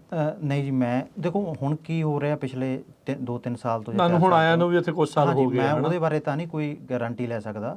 ਬਟ ਮੇਰੇ ਪ੍ਰੋਫੈਸ਼ਨਲ ਐਕਸਪੀਰੀਅੰਸ ਦੇ ਵਿੱਚ ਮੇਰੇ ਐਡੀਟਰਸ ਨੇ ਹਮੇਸ਼ਾ ਮੈਨੂੰ ਸਪੋਰਟ ਕੀਤੀ ਹੈ ਤੇ ਐਂਡ ਮੇਰੇ ਜਿਹੜੇ ਪਹਿਲਾਂ ਮੇਰੇ ਬਿਊਰੋ ਚੀਫ ਹੁੰਦੇ ਸੀਗੇ ਵਿਸ਼ਾਲ ਰੰਬਾਨੀ ਸਰ, ਉਦੋਂ ਬਾਅਦ ਰਮੇਸ਼ ਵਿਨਾਇਕ ਸਰ ਸੀ ਹਿੰਦੁਸਤਾਨ ਟਾਈਮਸ ਤੇ BBC ਦੇ ਵਿੱਚ ਵੀ ਮੇਰੇ ਐਡੀਟਰ ਪਹਿਲਾਂ ਅਤੁਲ ਸੰਗਰ ਸੀਗੇ, ਫਿਰ ਖੁਸ਼ਬੂ ਸੰਧੂ ਸੀਗੇ, ਤਾਂ ਹੋਰ ਵੀ ਜਿੰਨੇ ਵੀ ਮੇਰੇ ਐਡੀਟਰ ਜਿਹੜੇ BBC ਦੇ ਜਿਹੜੇ ਹੈਡ ਨੇ ਰੂਪਾ 'ਚ, ਉਹ ਮੈਨੂੰ ਇੱਦਾਂ ਦੀ ਪ੍ਰੋਬਲਮ ਨਹੀਂ ਆਈ। ਹਾਂਜੀ, ਵੀ ਐਵੇਂ ਮੈਂ ਕਹਾਂ ਵੀ ਮੈਨੂੰ ਇਹ ਪ੍ਰੋਬਲਮ ਆਈ, ਉਹ ਇੱਕ ਮਤਲਬ ਇੱਕ ਆਪਣੇ ਕੰਮ ਕੀਤੇ ਹੋਏ ਕੰਮ ਨਾਲ ਧੋਖਾ ਹੋਊਗਾ ਕਹਿਣਾ। ਤੇ ਐਂਡ ਦੂਜੀ ਗੱਲ ਵੀ ਜੋ ਤੁਸੀਂ ਇੱਕ ਆਪਣਾ ਜਰਨਲਿਸਟ ਦਾ ਕੰਮ ਆ ਵੀ ਇੰਪਾਰਸ਼ੀਅਲ ਹੋ ਕੇ ਰਿਪੋਰਟਿੰਗ ਕਰਨਾ। ਕਈ ਵਾਰ ਕੀ ਹੁੰਦਾ ਕਿ ਕਈ ਵਾਰ ਮੈਂ ਕੁਛ ਸੋਚ ਰਿਹਾ ਹੁੰਦਾ ਵਾ ਬਟ ਐਡੀਟਰ ਨੇ ਕਈ ਚੀਜ਼ਾਂ ਦੇਖਣੀਆਂ ਹੁੰਦੀਆਂ ਨੇ, ਉਹ ਕਈ ਵਾਰ ਮੈਂ ਵੀ ਗਲਤ ਹੋ ਸਕਦਾ ਵਾਂ। ਇਹ ਉਹ ਗੱਲ ਨਹੀਂ ਹੈ ਵੀ ਰਿਪੋਰਟਰ ਹੀ ਹਮੇਸ਼ਾ ਸਹੀ ਹੋਵੇ। ਤੇ ਮੈਂ ਆਪਣਾ ਐਕਸਪੀਰੀਅੰਸ ਇਹ ਦੱਸ ਸਕਦਾ ਜੀ। ਤੁਹਾਡੇ ਉਸ ਜਦੋਂ ਤੁਸੀਂ ਉੱਥੇ ਕਰਦੇ ਸੀਗੇ ਸਟੋਰੀਜ਼, ਤੁਹਾਡੀ ਆਪਣੀ ਜਿਹੜੀ favourite I don't know favourite ਸ਼ਬਦ ਇੱਥੇ ਠੀਕ ਆ ਜਾਂ ਨਹੀਂ ਆ, ਜਾਂ ਇੰਪੈਕਟਫੁਲ ਸਟੋਰੀ ਤੁਹਾਨੂੰ ਜਿਹੜੀ ਉਹ ਸਭ ਤੋਂ ਜਿਹੜੀ ਕਿਹੜੀ ਲੱਗੀ ਸੀ? ਇੰਪੈਕਟਫੁਲ ਸਟੋਰੀਆਂ ਤਾਂ ਜਦੋਂ ਖਾਸ ਕਰਕੇ ਜਦੋਂ ਤੁਸੀਂ ਇੰਗਲਿਸ਼ ਮੀਡੀਆ 'ਚ ਕੰਮ ਕਰਦੇ ਹੋ ਉਦੋਂ ਤੁਹਾਡੇ ਕੋਲ ਕਾਫੀ ਪਾਵਰ ਹੁੰਦੀ ਹੈ, ਸਪੈਸ਼ਲੀ ਇੰਪੈਕਟਫੁਲ ਜਰਨਲਿਜ਼ਮ ਕਰਨ ਦੀ, ਕਿਉਂਕਿ ਇੰਗਲਿਸ਼ ਮੀਡੀਆ ਦਾ ਇੰਪੈਕਟ ਬਹੁਤ ਜ਼ਿਆਦਾ ਹੁੰਦਾ ਵਾ। ਅਗੇਨ ਮਤਲਬ ਨਾਟ ਆਮ ਨੋਟ ਵੀ ਹੁਣ ਉਹਦਾ ਕੀ ਇੰਪੈਕਟ ਹੈਗਾ, ਆਈ ਥਿੰਕ ਉਨਾ ਹੀ ਹੋਊਗਾ। ਅਤੇ ਬਟ ਜਦੋਂ ਸਪੈਸ਼ਲੀ ਕਿਉਂਕਿ ਜਦੋਂ ਪਹਿਲਾਂ ਜਿਹੜੇ ਚੀਫ ਮਿਨਿਸਟਰ ਹੁੰਦੇ ਆ, ਕੋਈ ਚੀਫ ਮਿਨਿਸਟਰ ਹੁੰਦੇ ਆ, ਬਿਊਰੋਕ੍ਰੇਸੀ ਹੁੰਦੀ ਆ, ਉਹਨਾਂ ਨੇ ਪਹਿਲੀ ਉਹਨਾਂ ਦੀ ਪਸੰਦ ਇੰਗਲਿਸ਼ ਨਿਊਜ਼ਪੇਪਰ ਹੀ ਹੁੰਦੇ ਆ ਵੀ ਉਹ ਕੀ ਲਿਖ ਰਹੇ ਨੇ। ਅਤੇ ਆਪਣਾ ਫਿਰ ਜਿਹੜੇ ਉਹਨਾਂ ਨੂੰ ਜ਼ਿਆਦਾ ਤਵੱਜੋ ਮਿਲਦੀ ਹੈ। ਹਾਂਜੀ, ਇਹਦੇ ਵਿੱਚ ਇਹ ਨੋਨ ਫੈਕਟ ਆ, ਇਹ ਨੋਨ ਫੈਕਟ ਆ। ਈਵਨ ਉਹਨਾਂ ਦੇ ਰਿਪੋਰਟਰਸ ਜਿਹੜੇ ਇੰਗਲਿਸ਼ ਨਿਊਜ਼ਪੇਪਰ, ਉਹਨਾਂ ਕੋਲ ਐਕਸੈਸ ਵੀ ਬਹੁਤ ਜ਼ਿਆਦਾ ਹੁੰਦਾ ਵਾ ਇਨ ਟਰਮਸ ਆਫ ਨਿਊਜ਼ ਵੈਲਿਊਜ਼ ਦੇ ਵਿੱਚ। ਅਤੇ ਕੋਈ ਇੰਡੀਵਿਜੂਅਲ ਜਿਵੇਂ ਜਿਵੇਂ ਪੰਜਾਬੀ ਟ੍ਰਿਬਿਊਨ ਦੇ ਰਿਪੋਰਟਰਸ, ਮਤਲਬ ਰਿਪੋਰਟਰ ਵੀ ਵੈਰੀ ਕਰਦਾ ਵਾ। ਪੰਜਾਬੀ ਟ੍ਰਿਬਿਊਨ ਦੇ ਰਿਪੋਰਟਰਸ ਨੇ ਵੀ ਬਹੁਤ ਵਧੀਆ ਪਹਿਲਾਂ ਜਿਹੜੇ ਹੈਗੇ ਆ, ਅਸੀਂ ਉਹਨਾਂ ਤੋਂ ਵੀ ਸਟੋਰੀਆਂ ਦੇਖੀਆਂ ਸੀਗੀਆਂ। ਅਤੇ ਬਟ ਇੰਗਲਿਸ਼ ਨਿਊਜ਼ਪੇਪਰਸ ਦਾ ਜਨਰਲੀ ਐਕਸੈਸ ਬਹੁਤ ਜ਼ਿਆਦਾ ਹੁੰਦਾ ਵਾ, ਅਤੇ ਉਹਨਾਂ ਨੂੰ ਕਾਫੀ ਤਵੱਜੋ ਮਿਲਦੀ ਹੈ, ਇਹਦੇ ਵਿੱਚ ਕੋਈ ਦੁਰਾਮਾ ਨਹੀਂ ਹੈਗੀਆਂ।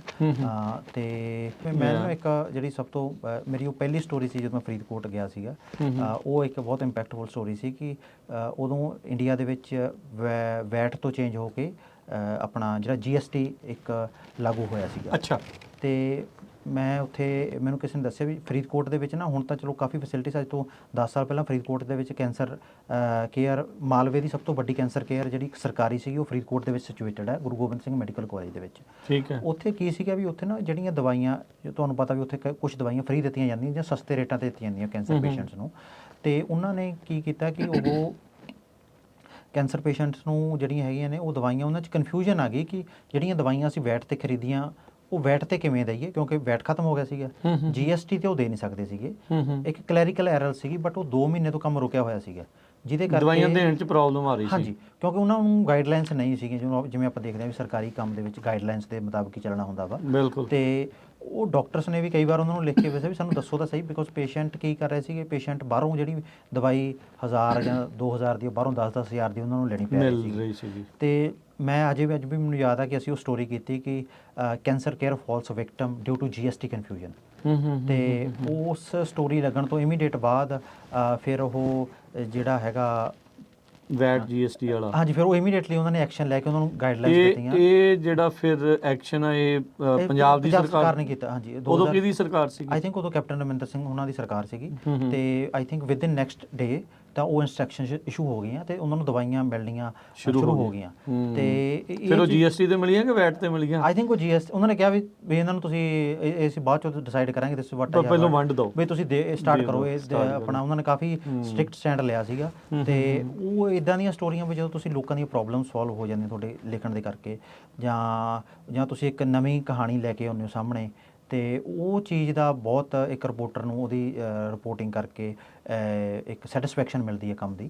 ਅਤੇ ਇੱਦਾਂ ਮਤਲਬ ਹੋਰ ਵੀ ਅਸੀਂ ਸਟੋਰੀਆਂ ਮੈਂ ਆਪਦੀਆਂ ਪਿਛਲੇ 8-9 ਸਾਲ 'ਚ ਕੀਤੀਆਂ। ਅਤੇ ਇਹ ਸਟੋਰੀ ਮੈਨੂੰ ਕਾਫੀ ਮੇਰੇ ਕਲੋਜ਼ ਆ ਕਿ ਜਿੱਥੇ ਤੁਸੀਂ ਇੱਕ ਲੋਕਾਂ ਦੀ ਜਿਹੜੀ ਪ੍ਰੋਬਲਮ ਆ, ਬਿਕੋਜ਼ ਕੈਂਸਰ ਇੱਕ ਇੱਦਾਂ ਦੀ ਬਿਮਾਰੀ ਹੈ ਜਿਹਨੂੰ ਸਾਡੀ ਸੁਸਾਇਟੀ 'ਚ, ਦੇਖੋ ਕੈਂਸਰ ਕਿਸੇ ਨੂੰ ਵੀ ਹੋ ਸਕਦਾ, ਬਟ ਸਾਡੀ ਸੁਸਾਇਟੀ ਦੇ ਵਿੱਚ ਜੇ ਕਿਸੇ ਨੂੰ ਕੈਂਸਰ ਹੋ ਜੇ ਤਾਂ ਉਹਨੂੰ ਇੱਕ ਟੈਬੂ ਸਮਝਿਆ ਜਾਂਦਾ ਵਾ, ਜਾਂ ਉਹਨੂੰ ਅਨਟੱਚੇਬਲ ਵਿਚਾਰਾ ਸਮਝਿਆ ਜਾਂਦਾ। ਜਦ ਕਿ ਸਾਨੂੰ ਇਹ ਚੀਜ਼ ਅਮਰੀਕਨ ਸੁਸਾਇਟੀ ਤੋਂ ਸਿੱਖਣੀ ਚਾਹੀਦੀ ਹੈ ਵੀ ਇੱਥੇ ਬਿਮਾਰੀ ਕਿਸੇ ਨੂੰ ਵੀ ਹੋ ਸਕਦੀ ਹੈ, ਉਹ ਕਿਸੇ ਦੇ ਹੱਥ 'ਚ ਨਹੀਂ ਹੈਗੀ, ਅਤੇ ਉਹਨੂੰ ਸਾਨੂੰ ਆਪਣਾ ਸਪੋਰਟ ਕਰਨਾ ਚਾਹੀਦਾ ਵਾ। ਅਤੇ ਉਹਨੂੰ ਇੱਦਾਂ ਨਾ ਲੱਗੇ ਕਿ ਉਹ ਬਸ ਵੀ ਉਹ ਥੋੜ੍ਹੇ ਦਿਨਾਂ ਦਾ ਮੁਹਤਾਜ ਹੈ, ਅਤੇ ਉਹ ਸਾਨੂੰ ਐਜ਼ ਏ ਉਹਨੂੰ ਸਰਵਾਈਵਰ ਦੀ ਤਰ੍ਹਾਂ ਦੇਖਣਾ ਚਾਹੀਦਾ ਵਾ। It's just a bad luck between him and environment. ਅਤੇ ਇੱਦਾਂ ਦੀਆਂ ਕਾਫੀ ਸਟੋਰੀਆਂ ਅਸੀਂ ਕੋਈ ਵੀ ਰਿਪੋਰਟਰ ਜਦੋਂ ਕੰਮ ਕਰਦਾ ਫੀਲਡ ਦੇ ਵਿੱਚ ਉਹ ਮੌਕਾ ਮਿਲਦਾ ਵਾ ਜੀ। ਅੱਛਾ ਗਗਨਦੀਪ ਸਿੰਘ, ਇਹ ਦੱਸਿਓ ਕਿ ਹੁਣ ਜਿੱਦਾਂ ਜਦੋਂ ਆਪਾਂ ਆਪਣੇ ਉੱਥੇ ਕਿੱਤੇ 'ਚ ਹੁੰਦੇ ਹਾਂ, ਆਪਣੇ ਉਸ ਪੰਜਾਬ 'ਚ ਆ, ਤਾਂ ਤੁਹਾਡਾ ਦਾਇਰਾ ਇੱਕ ਵੱਡਾ ਹੁੰਦਾ, ਸਟੋਰੀਜ਼ ਕਈ ਤਰੀਕੇ ਦੀਆਂ ਜਿਹੜੀਆਂ ਉਹ ਤੁਹਾਨੂੰ ਕਰਨ ਦਾ ਮੌਕਾ ਮਿਲਦਾ। ਹੁਣ ਜਦੋਂ ਤੁਸੀਂ ਇੱਥੇ US ਦੇ ਵਿੱਚ ਆਏ ਆ, ਇਹ ਮੈਨੂੰ ਲੱਗਦਾ ਥੋੜ੍ਹਾ ਜਿਹਾ ਦਾਇਰਾ ਸੁੰਗੜ ਜਾਂਦਾ ਕਿਤੇ ਨਾ ਕਿਤੇ। ਜਿਹੜੇ ਇੱਥੇ ਦੇ ਵੀ ਅਦਾਰੇ ਆ, ਉਹ ਫਿਰ ਤੁਹਾਨੂੰ ਚਾਹੁੰਦੇ ਆ ਵੀ ਕਲਚਰਲ ਜਾਂ ਰਿਲੀਜੀਅਸ ਸਿਰਫ ਇੰਨੇ ਕੁ ਚੀਜ਼ ਦੇ ਵਿੱਚ ਤੁਹਾਨੂੰ ਬੰਨ੍ਹ ਕੇ, ਜਾਂ ਉਸ ਐਂਗਲ ਤੋਂ ਹੀ ਤੁਹਾਨੂੰ ਜਿਹੜਾ ਉਹ ਯੂਜ਼ ਕਰਦੇ ਆ। ਇਹ ਜਿਹੜਾ ਚੇਂਜ ਉਹ ਕਿੱਦਾਂ ਤੁਸੀਂ ਦੇਖ ਰਹੇ ਆ? ਦੇਖੋ ਇਹ ਚੀਜ਼ ਹੁੰਦੀ ਹੈ, ਦੇਖੋ ਕੋਈ ਵੀ ਜਰਨਲਿਸਟਿਕ ਇੱਦਾਂ ਦਾ ਪ੍ਰੋਫੈਸ਼ਨ ਆ ਜਿਹਦੇ ਵਿੱਚ ਐਕਸੈਸ ਬਹੁਤ ਮੈਟਰ ਕਰਦਾ ਵਾ। ਮੰਨ ਲਓ ਤੁਸੀਂ ਕਿਸੇ ਦੂਸਰੀ ਕੰਟਰੀ 'ਚ ਆਉਂਦੇ ਹੋ ਤਾਂ ਉੱਥੋਂ ਦਾ ਤੁਹਾਨੂੰ ਐਕਸੈਸ ਮਿਲਣਾ, ਮਤਲਬ ਹਰ ਇਨਫੋਰਮੇਸ਼ਨ ਦਾ ਉਹ ਇੱਕ ਬਹੁਤ ਸੈਂਸਿਟਿਵ ਜਿਹੜੀ ਹੈਗੀ ਆ, ਇੱਕ ਜਿਵੇਂ ਆਪਾਂ ਕਹਿ ਦਈਏ ਲਾਈਨ ਹੁੰਦੀ ਹੈ, ਅਤੇ ਜਿਹਦੇ ਲਈ ਟਰਸਟ ਬਹੁਤ ਜ਼ਰੂਰੀ ਹੁੰਦਾ ਵਾ। ਜਦੋਂ ਤੁਸੀਂ ਟਰਸਟ ਜਾਂ ਪ੍ਰੋਫੈਸ਼ਨਲਿਜ਼ਮ ਬਹੁਤ ਜ਼ਰੂਰੀ ਹੁੰਦਾ ਵਾ। ਨੋ ਡਾਊਟ ਜਿਹੜਾ ਮੈਂ ਹੁਣ ਤੱਕ ਕੰਮ ਕੀਤਾ ਉਹਦੇ ਵਿੱਚ ਮੈਂ ਮੋਸਟਲੀ ਆਪਦਾ ਜਿਹੜਾ ਕੰਮ ਹੈ ਮੈਨੂੰ ਉਸ ਚੀਜ਼ 'ਤੇ ਪ੍ਰਾਊਡ ਵੀ ਹੈ ਕਿ ਮੈਂ ਆਪਦਾ ਆਪਣਾ ਸਿੱਖ ਕਮਿਊਨਿਟੀ 'ਤੇ ਕੰਮ ਕੀਤਾ, ਪੰਜਾਬੀ ਕਮਿਊਨਿਟੀ 'ਤੇ ਕੰਮ ਕੀਤਾ। ਬਟ ਉਹ ਹੌਲੀ ਹੌਲੀ ਜਸਟ ਜਦੋਂ ਤੁਸੀਂ ਆਪਦੇ ਐਡੀਟਰਸ ਨੂੰ ਇਹ ਦਿਖਾ ਦਿੰਦੇ ਹੋ ਵੀ ਤੁਸੀਂ ਕੰਮ ਕਰਨ ਦੇ ਕਾਬਲੀਅਤ ਹੋ, ਜਦੋਂ ਉਹ ਦੇਖ ਲੈਂਦੇ ਆ, then they started assigning you more stories. ਜਿਵੇਂ ਹੁਣ ਮੈਂ ਇੱਕ ਸਟੋਰੀ ਉਹ ਟਿਪੀਕਲ ਅਮਰੀਕਨ ਪੋਲਿਸੀ ਮੇਕਿੰਗ ਦੇ ਉੱਤੇ ਆ, ਅਤੇ ਉਹ ਮੈਂ ਕਰ ਰਿਹਾ ਕੈਲਮੈਟਰਸ ਦੇ ਲਈ।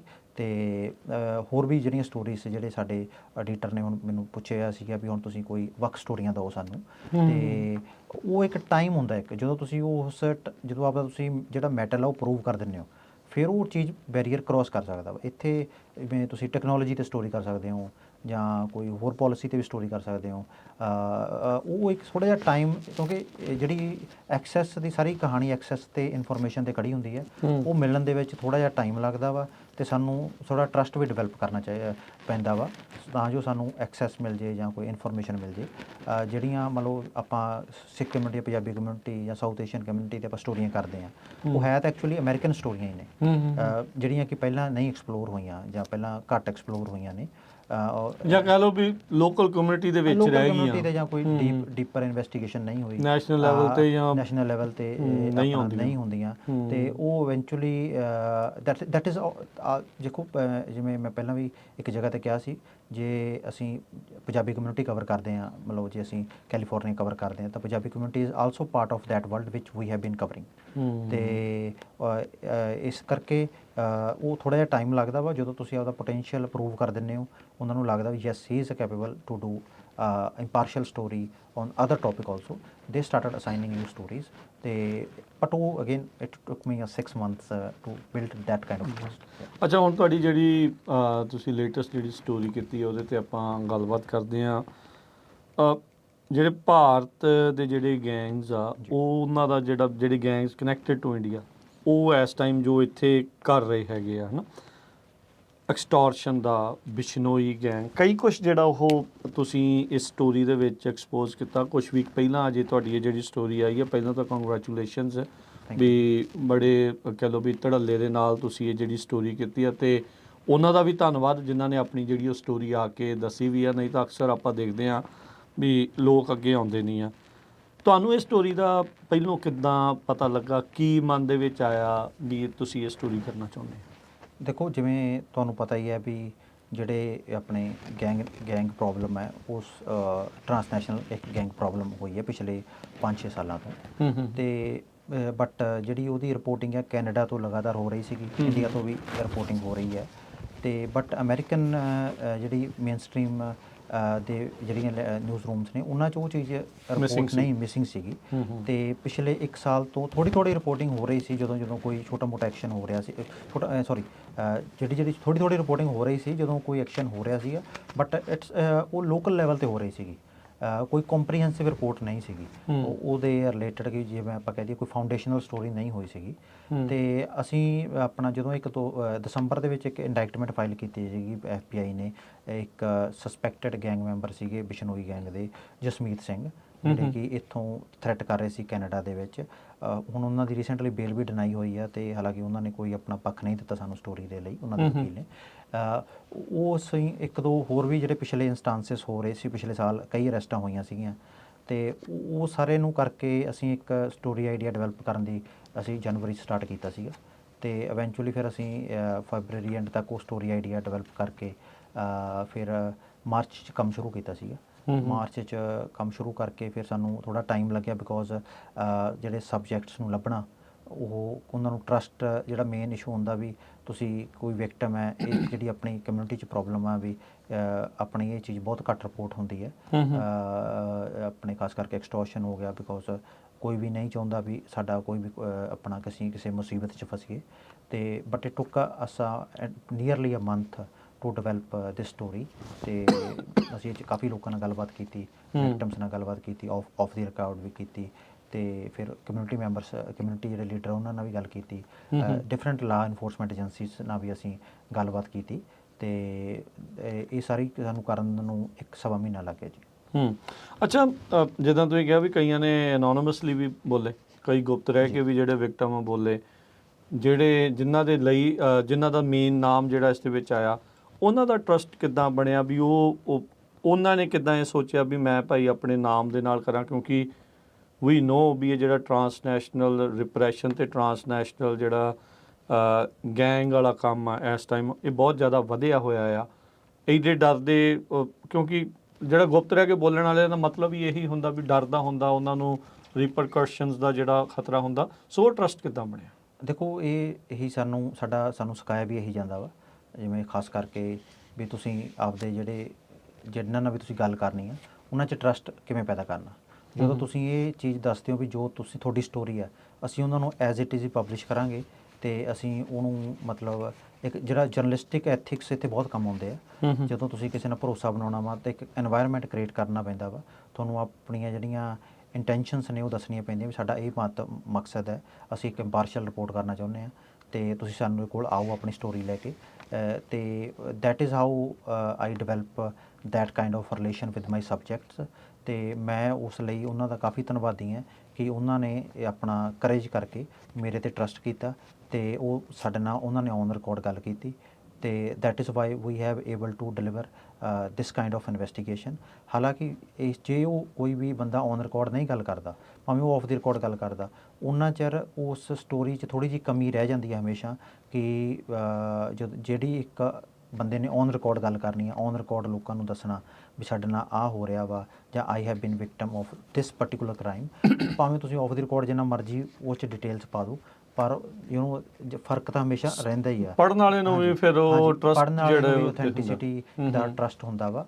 ਬਟ ਜਦੋਂ ਤੁਹਾਡੇ ਕੋਲ ਕੁਝ ਸਬਜੈਕਟ ਔਨ ਰਿਕਾਰਡ ਆ ਜਾਣ ਅਤੇ ਕੁਝ ਬੰਦੇ ਆਫ ਦੀ ਰਿਕਾਰਡ ਗੱਲ ਕਰ ਲੈਣ, ਉਹ ਤੁਸੀਂ ਦੱਸ ਸਕਦੇ ਹੋ ਵੀ ਜਿਹੜਾ ਵਿਕਟਮ ਹੈ ਉਹ ਤਾਂ ਨਹੀਂ ਗੱਲ ਕਰਨੀ ਚਾਹੁੰਦਾ ਕਿਉਂਕਿ ਉਹਨੂੰ ਥ੍ਰੈਟ ਹੈ, ਜਾਂ ਮਤਲਬ ਉਹਦੇ ਲਈ ਸਾਨੂੰ ਸਿਖਾਇਆ ਵੀ ਜਾਂਦਾ ਵਾ, ਪ੍ਰਪੇਅਰ ਵੀ ਕੀਤਾ ਜਾਂਦਾ ਵਾ ਜਦੋਂ ਅਸੀਂ ਆਪਣੀ ਜਰਨਲਿਜ਼ਮ ਟ੍ਰੇਨਿੰਗ ਕਰਦੇ ਹਾਂ ਸਕੂਲ ਦੇ ਵਿੱਚ ਕਿ ਇਹਨਾਂ ਚੀਜ਼ਾਂ ਨੂੰ ਕਿਵੇਂ ਡੀਲ ਕਰਨਾ, ਕਿਵੇਂ ਕਿਸੇ ਦੀ ਆਇਡੈਂਟੀਟੀ ਪ੍ਰੋਟੈਕਟ ਕਰਨੀ ਹੈ।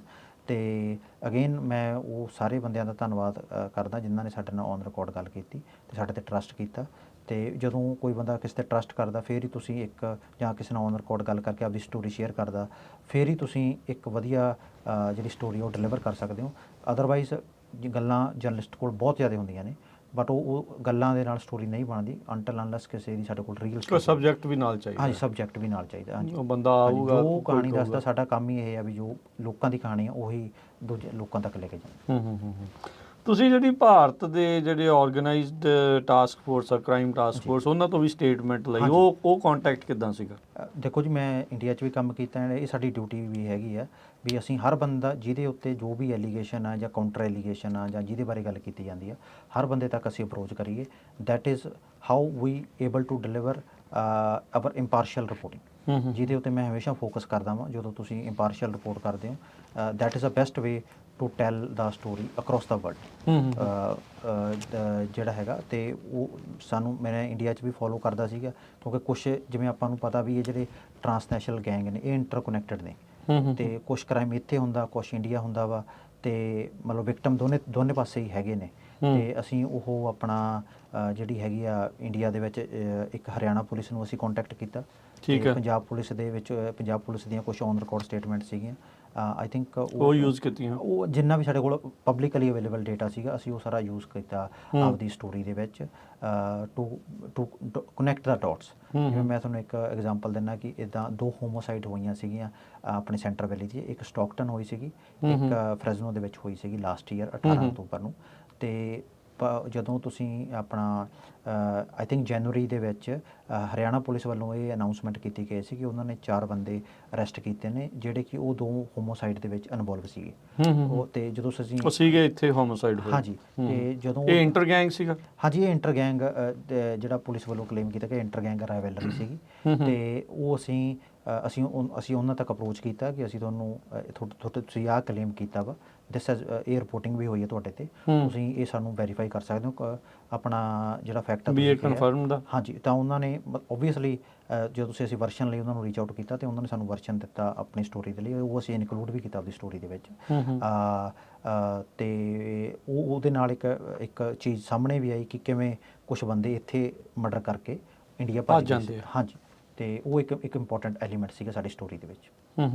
ਇੱਥੇ ਜਿਹੜਾ ਹੁਣ ਤੁਸੀਂ ਦੇਖੋ ਵੀ ਕਿਉਂਕਿ ਬਿਸ਼ਨੋਈ ਗੈਂਗ ਦੇ ਨਾਲ ਜਿਹੜੀਆਂ ਜੁੜੀਆਂ ਹੋਈਆਂ ਚੀਜ਼ਾਂ, ਉਹ ਬੰਦਾ ਉੱਥੇ ਜੇਲ੍ਹ ਦੇ ਵਿੱਚ ਆ, ਐਡਾ ਵੱਡਾ ਨੈਟਵਰਕ ਚਲਾਉਣ 'ਚੋਂ ਕਿੱਦਾਂ ਕਾਮਯਾਬ ਆ? ਤੁਸੀਂ ਕੀ ਆਪਣੀ ਰਿਪੋਰਟਿੰਗ ਦੇ ਵਿੱਚ ਜਿਹੜਾ ਉਹ ਦੇਖਿਆ ਵੀ how is he managing to do that? ਦੇਖੋ ਇਹ FBI ਦੀ ਇੰਡਾਇਕਟਮੈਂਟ 'ਚ ਵੀ ਲਿਖਿਆ ਹੋਇਆ ਕਿ ਉਹ ਮੋਸਟਲੀ ਜਿਹੜਾ ਬਿਸ਼ਨੋਈ ਲਾਰੈਂਸ ਬਿਸ਼ਨੋਈ ਹੈ, ਜਿਹੜਾ ਬਿਸ਼ਨੋਈ ਗੈਂਗ ਦਾ ਲੀਡਰ ਹੈ, ਉਹ ਇਸ ਸਮੇਂ ਗੁਜਰਾਤ ਦੀ ਜੇਲ੍ਹ 'ਚ ਬੰਦ ਹੈ, ਜਿੱਥੇ ਇੱਕ ਸਪੈਸ਼ਲ ਐਕਟ ਦੇ ਅਧੀਨ ਉਹਨੂੰ ਬੰਦ ਕੀਤਾ ਗਿਆ ਵਾ। ਤੇ ਉਹਦੀਆਂ ਮੋਸਟਲੀ ਉਹ ਕਿਸੇ ਹੀ has been not allowed to move into some other states. ਜੇ ਕਿਸੇ ਪੁਲਿਸ ਨੇ ਲੈਣਾ ਹੋਵੇ, ਆਈ ਥਿੰਕ ਅਕੋਰਡਿੰਗ ਟੂ ਇੱਕ ਇੰਡੀਆ ਦਾ ਇੱਕ ਲਾਅ ਹੈਗਾ, ਉਹਦੇ ਅਧੀਨ ਉਹਨੂੰ ਉੱਥੇ ਬੰਦ ਕੀਤਾ ਹੋਇਆ ਵਾ। ਤੇ FBI ਨੇ ਜਿਹੜੀ ਇੰਡਾਇਕਟਮੈਂਟ ਫਾਈਲ ਕੀਤੀ ਸੀ ਦਸੰਬਰ ਦੇ ਵਿੱਚ, ਉਹਦੇ ਵਿੱਚ FBI ਨੇ 1-2 ਡਿਟੇਲਸ ਦੱਸੀਆਂ ਸੀਗੀਆਂ ਕਿ mostly he has bean he is behind bar and is managing his network through the encrypted apps ਜਾਂ ਫੋਨ ਦੇ ਥਰੂ ਉਹ ਸਾਰਾ। ਪਰ ਉਹ ਤਾਂ ਉੱਥੇ ਇੰਟਰਵਿਊ ਵੀ ਕਰ ਗਿਆ। ਹਾਂਜੀ, ਉਹਦੇ ਵਿੱਚ ਹੀ ਮੈਂ ਤੁਹਾਨੂੰ ਦੱਸਦਾ ਜੀ, ਇਹ ਜਿਹੜੀ ਇੰਟਰਵਿਊ ਵੀ ਹੋਈ ਸੀਗੀ, ਉਹ Punjab and Haryana high court ਨੇ ਉਹ 'ਚ ਆਰਡਰ ਕੀਤੀ ਸੀ ਜਾਂਚ, ਤੇ ਉਹਨਾਂ ਨੇ ਸਾਹਮਣੇ ਆਇਆ ਸੀਗਾ ਕਿ ਉਹ ਇਨ ਕਨਾਈਵੈਂਸ ਵਿਦ ਪੰਜਾਬ ਪੁਲਿਸ ਕੀਤੀ ਸੀਗੀ। ਤੇ ਉਹਦੇ ਵਿੱਚ ਇੱਕ ਜਿਹੜੇ DSP ਗੁਰਸ਼ੇਰ ਸਿੰਘ ਸੀ, ਉਹਨਾਂ ਨੂੰ ਇੱਕ ਸੈਕ ਵੀ ਕੀਤਾ ਗਿਆ ਸੀ। ਅਜੇ ਵੀ ਉਹ ਇਨਵੈਸਟੀਗੇਸ਼ਨ ਜਾਰੀ ਹੈ। ਆਈ ਥਿੰਕ ਪਹਿਲਾਂ ਮੈਂ ਤੁਹਾਨੂੰ ਦੱਸਣਾ ਚਾਹੁੰਦਾ ਕਿ ਜਸਟਿਸ ਅਨੂਪਿੰਦਰ ਸਿੰਘ ਗਰੇਵਾਲ ਦੇ ਬੈਂਚ ਨੇ ਉਹ ਚੀਜ਼ ਦਾ ਸੋ ਮੋਟੋ ਲਿਆ ਸੀਗਾ, ਤੇ ਉਹਨਾਂ ਨੇ ਹਾਈ ਕੋਰਟ ਮੋਨੀਟਰ ਜਿਹੜੀ ਪ੍ਰੋਬ ਆਰਡਰ ਕੀਤੀ ਸੀ, ਉਦੋਂ ਦੇ ਜਿਹੜੇ ਸਪੈਸ਼ਲ DGP ਪੰਜਾਬ ਦੇ ਸੀਗੇ ਪ੍ਰਬੋਧ ਕੁਮਾਰ, ਤੇ ਜਦੋਂ ਉਦੋਂ ਬਾਅਦ ਉਹ ਰਿਟਾਇਰ ਵੀ ਹੋਏ, ਹਾਈ ਕੋਰਟ ਨੇ ਉਹਨਾਂ ਨੂੰ ਕਿਹਾ ਸੀਗਾ ਤੁਸੀਂ ਇਹ ਤਫਤੀਸ਼ ਜਾਰੀ ਰੱਖੋ। ਤੇ ਉਹ ਹੁਣ ਆਪਣਾ ਆਈ ਥਿੰਕ ਉਹ ਮੈਟਰ ਅੰਡਰ ਇਨਵੈਸਟੀਗੇਸ਼ਨ ਹੈਗਾ ਵਾ। ਤੇ ਉਸ ਜਿਹੜੀ ਚੀਜ਼ ਆਈ ਸੀ ਉਹ ਸਾਫ਼ ਜਿਹੜੀ ਇਨਵੈਸਟੀਗੇਸ਼ਨ ਏਜੰਸੀ ਨੇ ਰਿਪੋਰਟ ਵੀ ਦਿੱਤੀ ਸੀਗੀ ਹਾਈ ਕੋਰਟ ਦੇ ਵਿੱਚ, ਉਹਨਾਂ ਨੇ ਸਾਫ਼ ਕਿਹਾ ਸੀ ਵੀ ਇਹ ਜਿਹੜੀ ਇੰਟਰਵਿਊਜ਼ 2 ਹੋਈਆਂ ਸੀਗੀਆਂ, ਉਹਦੇ ਵਿੱਚ ਪੰਜਾਬ ਪੁਲਿਸ ਦੇ ਅਫਸਰਾਂ ਨੇ ਉਹਨਾਂ ਦੀ ਮਦਦ ਕੀਤੀ ਸੀਗੀ, ਤਾਂ ਹੀ ਜਿਹੜੀਆਂ ਹੋਈਆਂ। ਤੇ ਇਹਦਾ ਮਤਲਬ ਇਹ ਆ ਵੀ ਫਿਰ ਜੇ ਉਹ ਮੈਨੇਜ ਕਰ ਰਿਹਾ ਤਾਂ ਮਤਲਬ ਉੱਥੇ ਵੀ ਫਿਰ ਕਿਸੇ ਨਾ ਕਿਸੇ ਦਾ ਤਾਂ ਆਬਵੀਅਸਲੀ ਹੱਥ ਹੋਊਗਾ। ਹਾਂਜੀ, ਉਹ ਤਾਂ ਦੇਖੋ ਉਹਨਾਂ ਨੇ ਜਾਂਚ ਦੇ ਵਿੱਚ ਹੀ ਸਾਹਮਣੇ ਆਇਆ ਵਾ। ਆਪਾਂ ਆਪਣੇ ਉਹ ਤਾਂ ਫੈਕਚੁਅਲ ਪੋਜੀਸ਼ਨ ਹੈਗੀ ਆ, ਮਤਲਬ ਅਸੀਂ ਆਪਣੇ ਵੱਲੋਂ ਮਨ ਘੜਤ ਨਹੀਂ ਇਹ ਗੱਲ ਕੋਈ, ਅਸੀਂ ਸਪੈਕੂਲੇਸ਼ਨ ਕੋਈ ਵੀ ਨਹੀਂ ਕਰ ਸਕਦੇ।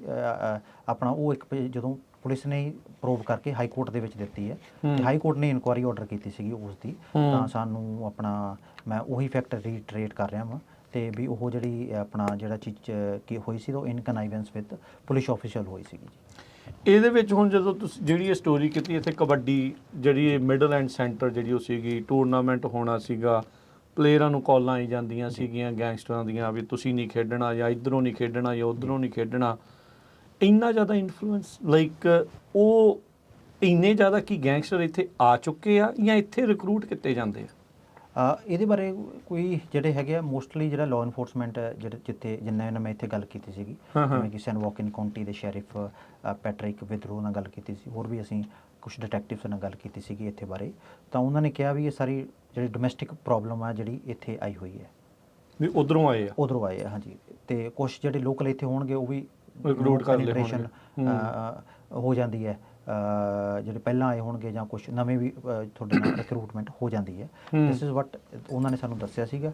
ਤੇ ਆਪਣਾ ਫਿਰ ਇਹ ਆਪਾਂ ਨੂੰ ਪਤਾ ਹੀ ਹੈ ਕਿ ਜਿਹੜੇ ਕਬੱਡੀ ਨੂੰ ਇਨਫਲੂਐਂਸ ਕਰਨ ਦੀ ਕੋਸ਼ਿਸ਼ ਕਰਦੇ ਆ ਬਿਕੋਜ਼ ਆਫ ਵੀ ਕਿਹੜਾ ਪਲੇਅਰ ਇਹ, ਜਿਵੇਂ ਹੁਣ 2022 ਚ ਸੰਦੀਪ ਨੰਗਲੰਬੀਆਂ ਜੋ ਇੱਕ ਬ੍ਰਿਟਿਸ਼ ਨੈਸ਼ਨਲ ਸੀਗੇ, ਕਬੱਡੀ ਦੇ ਬਹੁਤ ਪ੍ਰੋਮੀਨੈਂਟ ਪਲੇਅਰ ਸੀਗੇ, ਉਹਨਾਂ ਦੀ ਹੱਤਿਆ ਕਰ ਦਿੱਤੀ ਗਈ। ਉਸ ਤੋਂ ਬਾਅਦ ਕਿੰਨੀਆਂ ਆਈ ਥਿੰਕ 4-5 ਹੱਤਿਆਵਾਂ ਪੰਜਾਬ ਦੇ ਵਿੱਚ ਹੋ ਚੁੱਕੀਆਂ ਕਬੱਡੀ ਦੇ ਨਾਲ ਰਿਲੇਟਡ ਜਿਹੜੀਆਂ, ਤੇ ਉਹ ਇਹ ਪ੍ਰੋਬਲਮ ਆਪਣਾ ਜਿਹੜੀ ਹੈਗੀ ਹੈ ਡੀਪ ਰੂਟਡ ਉਦੋਂ ਦੀ ਚੱਲ ਰਹੀ ਹੈ, ਤੇ ਇਨਫਲੂਐਂਸ ਦੀ ਵੀ ਕਿਹੜਾ ਬੰਦਾ ਇਸ ਮਲਟੀ ਮਿਲੀਅਨ ਸਪੋਰਟਸ ਦੇ ਉੱਤੇ ਹੈਜਮਨੀ ਬਣਾ ਕੇ ਚਾਹੁੰਦਾ ਵਾ। ਤੇ ਜਿਹੜਾ ਸਟਾਕਟਨ ਦੇ ਵਿੱਚ ਦੱਸਿਆ ਸੀਗਾ, ਤਾਂ ਉਹ ਆਪਣੇ ਜਿਹੜੇ ਆਰਗੇਨਾਈਜ਼ਰ ਸੀਗੇ ਉਹਨਾਂ ਨੂੰ ਪੁਲਿਸ ਨੇ ਤੇ ਪਲੇਅਰਾਂ ਨੇ ਦੱਸਿਆ ਵੀ ਸਾਨੂੰ ਇੱਦਾਂ ਦੇ ਕਰਕੇ ਥ੍ਰੈਟ ਆ ਰਿਹਾ। ਹਰਸਿਮਰਨ ਸਿੰਘ ਸੀ ਉਹਨਾਂ ਦਾ, ਤੇ ਜਿਹੜੇ ਅਮਰੀਕਨ ਕਬੱਡੀ ਫੈਡਰੇਸ਼ਨ ਦੇ ਪ੍ਰੈਜ਼ੀਡੈਂਟ ਨੇ, ਤੇ ਫਿਰ ਅਲਟੀਮੇਟਲੀ ਉਹਨਾਂ ਨੇ ਉਹ ਟੂਰਨਾਮੈਂਟ ਕਰਵਾਇਆ but with N additional security.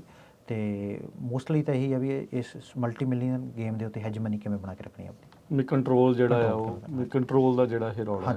ਅੱਛਾ, ਇੱਥੇ ਜਦੋਂ ਹੁਣ ਆਪਾਂ ਰੀਸੈਂਟਲੀ ਇੱਕ ਹੋਰ ਰਿਪੋਰਟਿੰਗ ਦੇਖੀ ਤੁਹਾਡੀ ਨਹੀਂ ਡਿਫਰੈਂਟ, ਜਿਹੜੀ ਆਪਣੇ ਗੁਆਂਢੀ ਮੁਲਕ ਇਸ ਟਾਈਮ ਜਿੱਥੇ ਆਪਾਂ ਬੈਠੇ ਹਾਂ ਕੈਨੇਡਾ ਤੋਂ, ਉੱਥੇ ਦੀ ਜਿਹੜੀ ਲਾਅ ਇਨਫੋਰਸਮੈਂਟ ਉਹਨਾਂ ਨੇ ਸਿੱਧੇ ਤੌਰ 'ਤੇ ਕਿਹਾ ਵੀ ਜਿਹੜੀ ਭਾਰਤ ਦੀ ਸਰਕਾਰ ਆ ਉਹ ਇਹਨਾਂ ਗੈਂਗਸਟਰਸ ਦੀ ਵਰਤੋਂ ਕਰ ਰਹੀ ਆ ਜੀ ਸਿੱਧੇ ਤੌਰ 'ਤੇ, ਚਾਹੇ ਉਹ ਐਕਸਟੋਰਸ਼ਨ ਆ, ਚਾਹੇ ਜਿਹੜੇ ਐਕਟਿਵਿਜ਼ਮ ਕਰ ਰਹੇ ਆ ਉਹਨਾਂ ਦੇ ਉਲਟ ਜਾਂ ਉਹਨਾਂ ਨੂੰ ਚੁੱਪ ਕਰਾਉਣ ਦੇ ਲਈ ਅਸੈਸੀਨੇਸ਼ਨਸ ਆ, ਐਕਸਟੋਰਸ਼ਨ, ਈਚ ਐਂਡ ਇੱਦਾਂ ਦੀਆਂ ਚੀਜ਼ਾਂ ਜਿਹੜੀਆਂ ਸਾਰੀਆਂ, ਕਿ ਉਹੀ ਪੈਟਰਨ ਆਪਾਂ ਇੱਥੇ US ਦੇ ਵਿੱਚ ਦੇਖ ਰਹੇ? ਨਹੀਂ, ਦੇਖੋ ਕਈ ਦੇਖੋ ਕ੍ਰਾਈਮ ਜਿਹੜਾ ਕੋਈ ਵੀ ਕ੍ਰਾਈਮ ਹੁੰਦਾ ਜਾਂ ਆਰਗੇਨਾਈਜ਼ਡ ਕ੍ਰਾਈਮ ਹੁੰਦਾ ਜਾਂ ਕੁਝ ਵੀ ਹੁੰਦਾ, ਹਰ ਪੈਟਰਨ ਦੇ ਡਿਫਰੈਂਟ ਤਰ੍ਹਾਂ ਦੇ ਜਿਹੜੇ ਹੁੰਦੇ ਆ ਮਤਲਬ ਉਹ ਡਿਫਰੈਂਟ ਲੈਵਲ ਤੇ ਹੁੰਦਾ ਵਾ ਪੈਟਰਨ, ਉਹਦੇ ਜਿਹੜੇ ਡਿਫਰੈਂਟ ਤਰ੍ਹਾਂ ਦੇ ਲੈਵਲਸ ਹੁੰਦੇ ਨੇ, ਜੇ ਮੈਂ ਆਪਣਾ ਗਲਤ ਨਹੀਂ ਹੈਗਾ ਤਾਂ। ਤੇ ਜਿਹੜਾ ਇੱਥੇ ਅਸੀਂ ਕਿਉਂਕਿ ਜਿਹੜਾ ਜਿੰਨੇ ਅਸੀਂ ਇੱਥੇ ਇਹਨਾਂ ਨਾਲ ਗੱਲ ਕੀਤੀ ਹੈਗੀ ਆ ਆਪਣੇ ਲਾਅ ਇਨਫੋਰਸਮੈਂਟ ਨਾਲ, ਉਹਨਾਂ ਨੇ ਇਦਾਂ ਦਾ ਕੋਈ ਵੀ ਐਪਰੀਹੈਂਸ਼ਨ ਸਾਨੂੰ ਨਹੀਂ ਦੱਸੀ, ਤੇ ਨਾ ਹੀ ਉਹਨਾਂ ਨੇ ਕਦੇ ਇੰਡਾਈਕਮੈਂਟ ਦੇ ਵਿੱਚ ਕਲੇਮ ਕੀਤਾ specifically related to the organised ਜਿਹੜੇ ਆਰਗੇਨਾਈਜ਼ਡ ਕ੍ਰਿਮੀਨਲ ਗੈਂਗ ਨੈਟਵਰਕ ਇੱਥੇ ਆਪਰੇਟ ਕਰ ਰਿਹਾ। ਮੋਸਟਲੀ ਜਿਹੜੇ ਇਹਦੇ ਵਿੱਚ ਵਿਕਟਮ ਸੀਗੇ, ਜਾਂ ਦੇਖੋ ਉਹਨਾਂ ਨੇ ਕੋਈ ਕਬੱਡੀ ਟੂਰਨਾਮੈਂਟ ਇਨਫਲੂਐਂਸ ਕਰਨ ਦੀ ਕੋਸ਼ਿਸ਼ ਕਰਦੇ ਆ, ਜਾਂ ਐਕਸਟੋਰਸ਼ਨ ਇੱਥੇ ਜਿਹੜਾ ਐਕਸਟੋਰਸ਼ਨ ਦੇ ਆਪਣਾ ਐਕਟੀਵਿਟੀਜ਼ ਹੋਈਆਂ ਨੇ। ਤੇ ਤਕਰੀਬਨ ਜਿਵੇਂ ਸੈਕਰਾਮੈਂਟੋ ਕਾਉਂਟੀ ਦੇ ਵਿੱਚ ਜਿਹੜੇ ਉੱਥੋਂ ਦੇ ਡਿਟੈਕਟਿਵ ਸੀਗੇ, ਉਹਨਾਂ ਨੇ ਸਾਨੂੰ ਔਨ ਰਿਕਾਰਡ ਇੱਕ ਡਾਟਾ ਦਿੱਤਾ ਸੀਗਾ ਕਿ ਤਕਰੀਬਨ 20 ਸ਼ੂਟਿੰਗਸ ਉਹਨਾਂ ਨੇ ਕਿਹਾ ਸੀ ਵੀ ਇੰਡੀਅਨ ਗੈਂਗਸ ਦੇ ਨਾਲ ਕਨੈਕਟਡ ਨੇ ਇਨ ਲਾਸਟ 4 years। ਅੱਛਾ, ਹਾਂਜੀ। ਤੇ ਉਵੇਂ ਹੀ ਜਿਵੇਂ ਵੀ ਉਹ ਆਮ ਲੋਕਾਂ ਨੂੰ ਮਾਰ ਰਹੀ ਜਾਂ ਆਪਸ 'ਚ ਹੋਏ, ਜਾਂ ਇੰਟਰ ਗੈਂਗ ਹੋਈ, ਜਾਂ ਓਵਰਆਲ ਜਾਂ ਦੂਜੇ ਵਿਕਟਮ ਨੇ? ਨਹੀਂ, ਉਹ 'ਚ ਵਿਕਟਮ ਵੀ ਆ ਗਏ, ਉਹ 'ਚ ਇੰਟਰ ਗੈਂਗ ਰਾਈਵਲਰੀ ਵੀ ਆ ਗਈ, ਜਾਂ ਮਤਲਬ ਇੱਕ ਆਪਸ 'ਚ ਜਿਵੇਂ ਆਪਾਂ ਕਹਿੰਦੇ ਮਾਰਨ ਦੀ, ਤਾਂ ਜਾਂ ਮਲਟੀਪਲ ਲੈਵਲ ਦੀ ਜਿਵੇਂ ਉਹਦੇ ਵਿੱਚ ਪੈਟਰਨ ਸੀਗੇ। ਤਾਂ ਉਹਨਾਂ ਨੇ ਕਿਹਾ ਵੀ ਪਿਛਲੇ 4 ਸਾਲ 'ਚ ਇੱਥੇ 20 ਸ਼ੂਟਿੰਗਸ ਹੋਈਆਂ ਨੇ। ਤੇ ਸਾਡਾ ਇਹੀ ਜਦੋਂ ਸਟੋਰੀ ਕਰਨ ਦਾ ਵੀ ਇਹੀ ਸੀਗਾ ਵੀ ਕਿਉਂਕਿ US ਤੋਂ ਕਦੇ ਡਾਟਾ ਨਹੀਂ ਆਇਆ ਸੀਗਾ। ਬਾਕੀ ਜਿਵੇਂ ਸੈਨ ਵਾਕਿਨ ਕਾਉਂਟੀ ਦੇ ਵਿੱਚ ਤਕਰੀਬਨ ਉਹਨਾਂ ਨੇ ਸਾਨੂੰ ਦੱਸਿਆ ਸੀ ਵੀ ਸਾਨੂੰ ਪਿਛਲੇ ਪਾਸਟ ਈਅਰ ਔਰ 2 ਤੋਂ 2 ਕੰਪਲੇਂਟਸ ਔਨ ਐਨ ਐਵਰੇਜ ਸਾਨੂੰ ਮਿਲ ਰਹੀਆਂ ਨੇ ਐਕਸਟੋਰਸ਼ਨ ਦੀਆਂ। 2 ਮਤਲਬ ਹਰ ਮਹੀਨੇ 2 ਇਦਾਂ ਦੀਆਂ ਵਿਕਟਮਸ ਆ ਰਹੇ ਨੇ ਸਾਡੇ ਕੋਲੇ। ਅਜੇ ਸਾਰੇ ਦੱਸਦੇ ਨਹੀਂ ਹੋਣਗੇ। ਹਾਂਜੀ, ਮੈਂ ਉਹੀ ਜਿਹੜਾ ਫ੍ਰੈਜ਼ਨੋ ਕਾਉਂਟੀ ਦੇ ਜਿਹੜੇ ਫ੍ਰੈਜ਼ਨੋ ਦੇ ਵਿੱਚ ਵੀ ਅਸੀਂ ਉਹਨਾਂ ਨੂੰ ਪੁੱਛਿਆ ਸੀਗਾ, ਉਹ ਕਹਿ ਰਹੇ ਸੀ ਕਿ ਸਾਰਿਆਂ ਨੇ ਇਸ ਚੀਜ਼ ਨੂੰ ਐਕਨੋਲਜ ਕੀਤਾ ਕਿ ਪ੍ਰੋਬਲਮ ਹੈਗੀ ਆ, ਬਟ ਉਹਨਾਂ ਨੇ ਕਿਹਾ ਵੀ ਇਹ ਪ੍ਰੋਬਲਮ ਫਾਰ ਇਹ ਕਾਫੀ ਅੱਗੇ, ਕਾਫੀ ਜਿਵੇਂ ਆਪਾਂ ਨੂੰ ਕਹਾਂਗੇ ਇਟਸ ਅ ਫਾਰ ਹੈਡ ਕਿ ਜਾਂ ਵਧੀ ਹੋਈ ਹੈ। ਹਾਂਜੀ, ਵਧੀ ਹੈ, ਬਟ ਇਹ ਬਹੁਤ ਅੰਡਰ ਰਿਪੋਰਟਡ ਹੈ। ਵੀ ਕੋਈ ਦੱਸ ਦਿੰਦੇ, ਵਿਕਟਮ ਆ ਕੇ ਰਿਪੋਰਟ ਨਹੀਂ ਕਰਦੇ। ਹਾਂਜੀ, ਵਿਕਟਮ ਆ ਕੇ ਰਿਪੋਰਟ ਨਹੀਂ ਕਰਦੇ। ਇਹ ਚੀਜ਼ ਸਾਨੂੰ ਸੈਕਰਾਮੈਂਟੋ ਰੀਜ਼ਨ ਕੀ ਦੱਸਦੇ ਹੋ? ਜਾਂ ਜਦੋਂ ਤੁਸੀਂ ਆਫ ਦਾ ਰੈਕਰਡ ਜਾਂ ਇਹਨਾਂ ਵਿਕਟਮ ਨਾਲ ਗੱਲ ਕੀਤੀ, ਉਹ ਕੀ ਦੱਸਦੇ ਆ? ਦੇਖੋ, ਹਰ ਬੰਦਾ ਚਾਹੁੰਦਾ ਵਾ ਵੀ ਅਸੀਂ ਕੋਈ ਵੀ ਇਦਾਂ ਦੀ ਕੰਟਰੋਵਰਸੀ 'ਚ ਨਹੀਂ ਪਈਏ। ਦੇਖੋ, ਉਹਨਾਂ ਨੇ ਇੰਡੀਆ ਵੀ ਟਰੈਵਲ ਕਰਨਾ ਵਾ, ਠੀਕ ਹੈ ਜੀ। ਹੁਣ ਜਿਹੜਾ ਕੋਈ ਵੀ ਬੰਦਾ, ਕਿਸੇ ਵੀ ਜਿਹੜਾ ਨੋਰਮਲ ਬਿਜ਼ਨਸਮੈਨ ਆ ਜਾਂ ਨੋਰਮਲ ਕੋਈ ਵੀ ਸ਼ਹਿਰੀ ਹੈ, ਚਾਹੇ ਉਹ ਇੰਡੀਆ 'ਚ ਹੋਵੇ, ਚਾਹੇ ਉਹ ਕੈਨੇਡਾ 'ਚ ਹੋਵੇ, ਚਾਹੇ ਉਹ US 'ਚ ਹੋਵੇ, ਉਹ ਕਦੇ ਵੀ ਕਿਸੇ ਗੈਂਗ ਜਾਂ ਕ੍ਰਿਮੀਨਲ ਜਿਹੜਾ ਮੈਂਬਰ ਹੈ ਉਹਦੇ ਨਾਲ ਸਿੱਧਾ ਫੇਸ ਟੂ ਫੇਸ ਜਾਂ ਨਹੀਂ ਚਾਹੁੰਦਾ। ਹਰੇਕ ਨੂੰ ਆਪਦੀ ਸੇਫਟੀ ਦਾ ਧਿਆਨ ਰੱਖਣਾ ਹੁੰਦਾ ਵਾ। ਤੇ ਇੱਕ ਇਹੀ ਰੀਜ਼ਨ ਜੋ ਮੇਨਲੀ ਵਿਕਟਮਸ ਦੱਸਦੇ ਨੇ, ਬਟ ਜਿਹੜੇ ਲਾਅ ਇਨਫੋਰਸਮੈਂਟ ਦੇ ਜਿਹੜੇ ਅਧਿਕਾਰੀ ਨੇ, ਉਹਨਾਂ ਨੇ ਸਾਨੂੰ ਬਸ ਇਹੀ ਦੱਸਿਆ ਵੀ ਜੇ ਸਾਡੇ ਕੋਲ ਕੋਈ ਡੇਟਾ ਜਾਂ ਸਾਡੇ ਕੋਲ ਰਿਪੋਰਟ ਹੀ ਨਹੀਂ ਹੋਊਗੀ, ਫਿਰ ਅਸੀਂ ਉਹ 'ਤੇ ਐਕਸ਼ਨ ਕਿਵੇਂ ਲਵਾਂਗੇ, ਜਾਂ ਉਹਦੇ ਉੱਤੇ ਉਸ ਨੂੰ ਮਤਲਬ ਕੋਈ ਕਿਸੇ ਨਾਲ ਇੰਡੀਵਿਜੂਅਲ ਕ੍ਰਾਈਮ ਹੋ ਰਿਹਾ ਵਾ, ਤਾਂ ਜਦ ਕਿਸੇ ਨੂੰ ਪਤਾ ਹੀ ਨਹੀਂ ਹੈਗਾ ਵੀ ਉਹ ਕ੍ਰਾਈਮ ਹੋ ਰਿਹਾ, ਤਾਂ ਸਾਡੇ ਲਈ ਵੀ ਉਹ ਮੁਸ਼ਕਿਲ ਬਣ ਜਾਂਦਾ ਵਾ। ਇੱਕ ਇੱਦਾਂ ਦੇ ਕ੍ਰਾਈਮ ਦੇ ਵਿੱਚ ਜੁਰਿਸਡਿਕਸ਼ਨਲ ਚੈਲੰਜਸ ਬਹੁਤ ਆ ਜਾਂਦੇ ਆ। ਜਿਵੇਂ ਮੰਨ ਲਓ ਵੀ ਕੋਈ ਬੰਦਾ ਕੈਲੀਫੋਰਨੀਆ ਬੈਠਾ ਵਾ, ਉਹ ਇੰਡੀਆ 'ਚ ਕਿਸੇ ਨੂੰ ਧਮਕੀ ਦੇ ਰਿਹਾ, ਤਾਂ ਉਹਨੂੰ ਕਹਿੰਦਾ ਵੀ ਸਾਨੂੰ ਫਰੋਤੀ ਦਿਓ। ਇੰਡੀਅਨ ਪੁਲਿਸ ਦੇ ਕੋਲ ਉਹ ਜੁਰਿਸਡਿਕਸ਼ਨ ਨਹੀਂ ਹੈਗੀ ਕਿ ਉਹ US ਆ ਕੇ ਉਹ ਬੰਦਾ ਫੜ ਲੈਣ, ਠੀਕ ਹੈ ਜੀ। ਉਹ ਤਾਂ ਇੱਕ ਪ੍ਰੋਫੈਸਰ ਪਰਚਾ ਦਰਜ ਕਰਕੇ ਐਕਸਟ੍ਰੈਡੀਸ਼ਨ ਕਹਿ ਦੇਣਗੇ, ਐਕਸਟ੍ਰੈਡੀਸ਼ਨ ਹੁੰਦੀ ਹੈ ਜਾਂ ਨਹੀਂ ਹੋਊਗੀ। ਸੇਮ ਸਿਚੁਏਸ਼ਨ US ਦੇ ਵਿੱਚ ਵੀ ਹੈਗੀ ਆ। ਵੀ ਮੰਨ ਲਓ ਵੀ ਕੋਈ ਜਿਹੜੀ ਐਕਸਟੋਰਸ਼ਨ ਦੀਆਂ ਗੱਲਾਂ ਬਾਹਰੋਂ ਆ ਰਹੀਆਂ ਨੇ, ਤੇ ਉਹ ਫਿਰ ਆਪਣਾ ਦੇਖੋ ਜਿਹੜਾ ਕੀ ਕਾਲਾਂ ਜ਼ਿਆਦੀਆਂ ਬਾਹਰੋਂ ਆ ਰਹੀਆਂ ਕਿ ਇੱਥੋਂ ਹੀ ਓਰੀਜਿਨੇਟ ਹੋ ਰਹੀਆਂ, ਇਹ ਨਹੀਂ ਪਤਾ, ਇਹ ਨਹੀਂ ਕੁਝ ਡਾਟਾ ਹੈਗਾ। ਇੱਦਾਂ ਦਾ ਕੋਈ ਡਾਟਾ ਨਹੀਂ ਹੈਗਾ, ਬਿਕੋਜ਼ ਉਹਨਾਂ ਕੋਲੇ ਮੰਨ ਲਓ ਵੀ ਉਹ ਕਿਉਂਕਿ ਉਹ ਕੈਟੇਗਰਾਈਜ਼ ਕਰਨਾ ਵੀ ਇਹਨਾਂ ਲਈ ਕਾਫੀ ਮੁਸ਼ਕਿਲ ਹੋ ਜਾਂਦਾ ਵਾ। ਤੇ ਇੱਦਾਂ ਦਾ ਕੋਈ ਸਾਨੂੰ ਉਹਨਾਂ ਨੇ ਡਾਟਾ ਨਹੀਂ ਦੱਸਿਆ, ਜਿੰਨਾ ਵੀ ਅਸੀਂ ਡਿਟੇਲ 'ਚ ਉਹਨਾਂ ਨਾਲ ਇੰਟਰਵਿਊਜ਼ ਕੀਤੀਆਂ ਨੇ। ਤੇ ਪਰ ਜਿਵੇਂ ਮੰਨ ਲਓ ਵੀ ਜਿਵੇਂ US ਤੇ ਕੈਨੇਡਾ ਦਾ ਤਾਲਮੇਲ ਹੈਗਾ ਵਾ, ਇਹ ਕਾਫੀ ਜਿਵੇਂ ਹੁਣ ਜਿਹੜੀ ਮੈਂ ਦੱਸਿਆ ਵੀ ਜਿਹੜਾ ਦਸੰਬਰ ਦੇ ਵਿੱਚ ਜਿਹੜੀ ਇੰਡਾਇਕਟਮੈਂਟ ਫਾਈਲ ਹੋਈ ਸੀਗੀ ਜਸਮੀਤ ਸਿੰਘ ਦੇ ਖਿਲਾਫ, ਉਹਦੀ ਓਰੀਜਨਲੀ ਸ਼ਿਕਾਇਤ RCMP ਤੋਂ ਆਈ ਸੀਗੀ, ਤੇ ਫਿਰ ਉਹਦੇ ਉੱਤੇ FBI ਨੇ ਐਕਸ਼ਨ ਲਿਆ ਸੀਗਾ। ਤੇ ਬਟ ਇੱਦਾਂ ਦਾ ਤਾਲਮੇਲ ਇੰਡੀਆ ਨਾਲ ਨਹੀਂ ਹੈਗਾ। ਅੱਛਾ, FBI ਤੇ RCMP ਤਾਂ ਆਪਸ 'ਚ ਕਨੈਕਟਡ ਆ, ਪਰ ਇੰਡੀਅਨ ਪੁਲਿਸ ਨੇ ਹਾਂਜੀ ਉਹਨਾਂ ਦੇ ਦੇਖੋ ਹਰ ਚੀਜ਼ ਇਹਨਾਂ ਦਾ ਜਿਵੇਂ ਆਪਾਂ ਨੂੰ ਪਤਾ ਵੀ US ਤੇ ਕੈਨੇਡਾ ਦਾ ਤਾਲਮੇਲ ਇੱਕ ਹੋਰ ਤਰ੍ਹਾਂ ਦਾ ਵਾ। ਫਾਈਵ ਆਈਜ਼ ਦੇ ਵੀ ਇਕੱਠੇ ਵੀ ਹੈਗੇ ਆ, ਹੋਰ ਵੀ ਇਹਨਾਂ ਦੀ ਇੰਟੈਲੀਜੈਂਸ ਸ਼ੇਅਰਿੰਗ ਹੁੰਦੀ ਰਹਿੰਦੀ ਹੈ। ਬਟ ਉਸ ਬਿਕੋਜ਼ ਇੰਡੀਆ ਇੱਕ ਸਾਊਥ ਏਸ਼ੀਅਨ ਕੰਟਰੀ ਹੈ, ਇਹਨਾਂ ਦਾ ਉਸ ਤਰ੍ਹਾਂ ਦਾ ਟਾਈਮ ਨਹੀਂ, ਇਹਦੇ ਵਿੱਚ ਕਾਫੀ ਪ੍ਰੋਸੀਜਰਲ ਚੀਜ਼ਾਂ ਆ ਜਾਂਦੀਆਂ ਨੇ।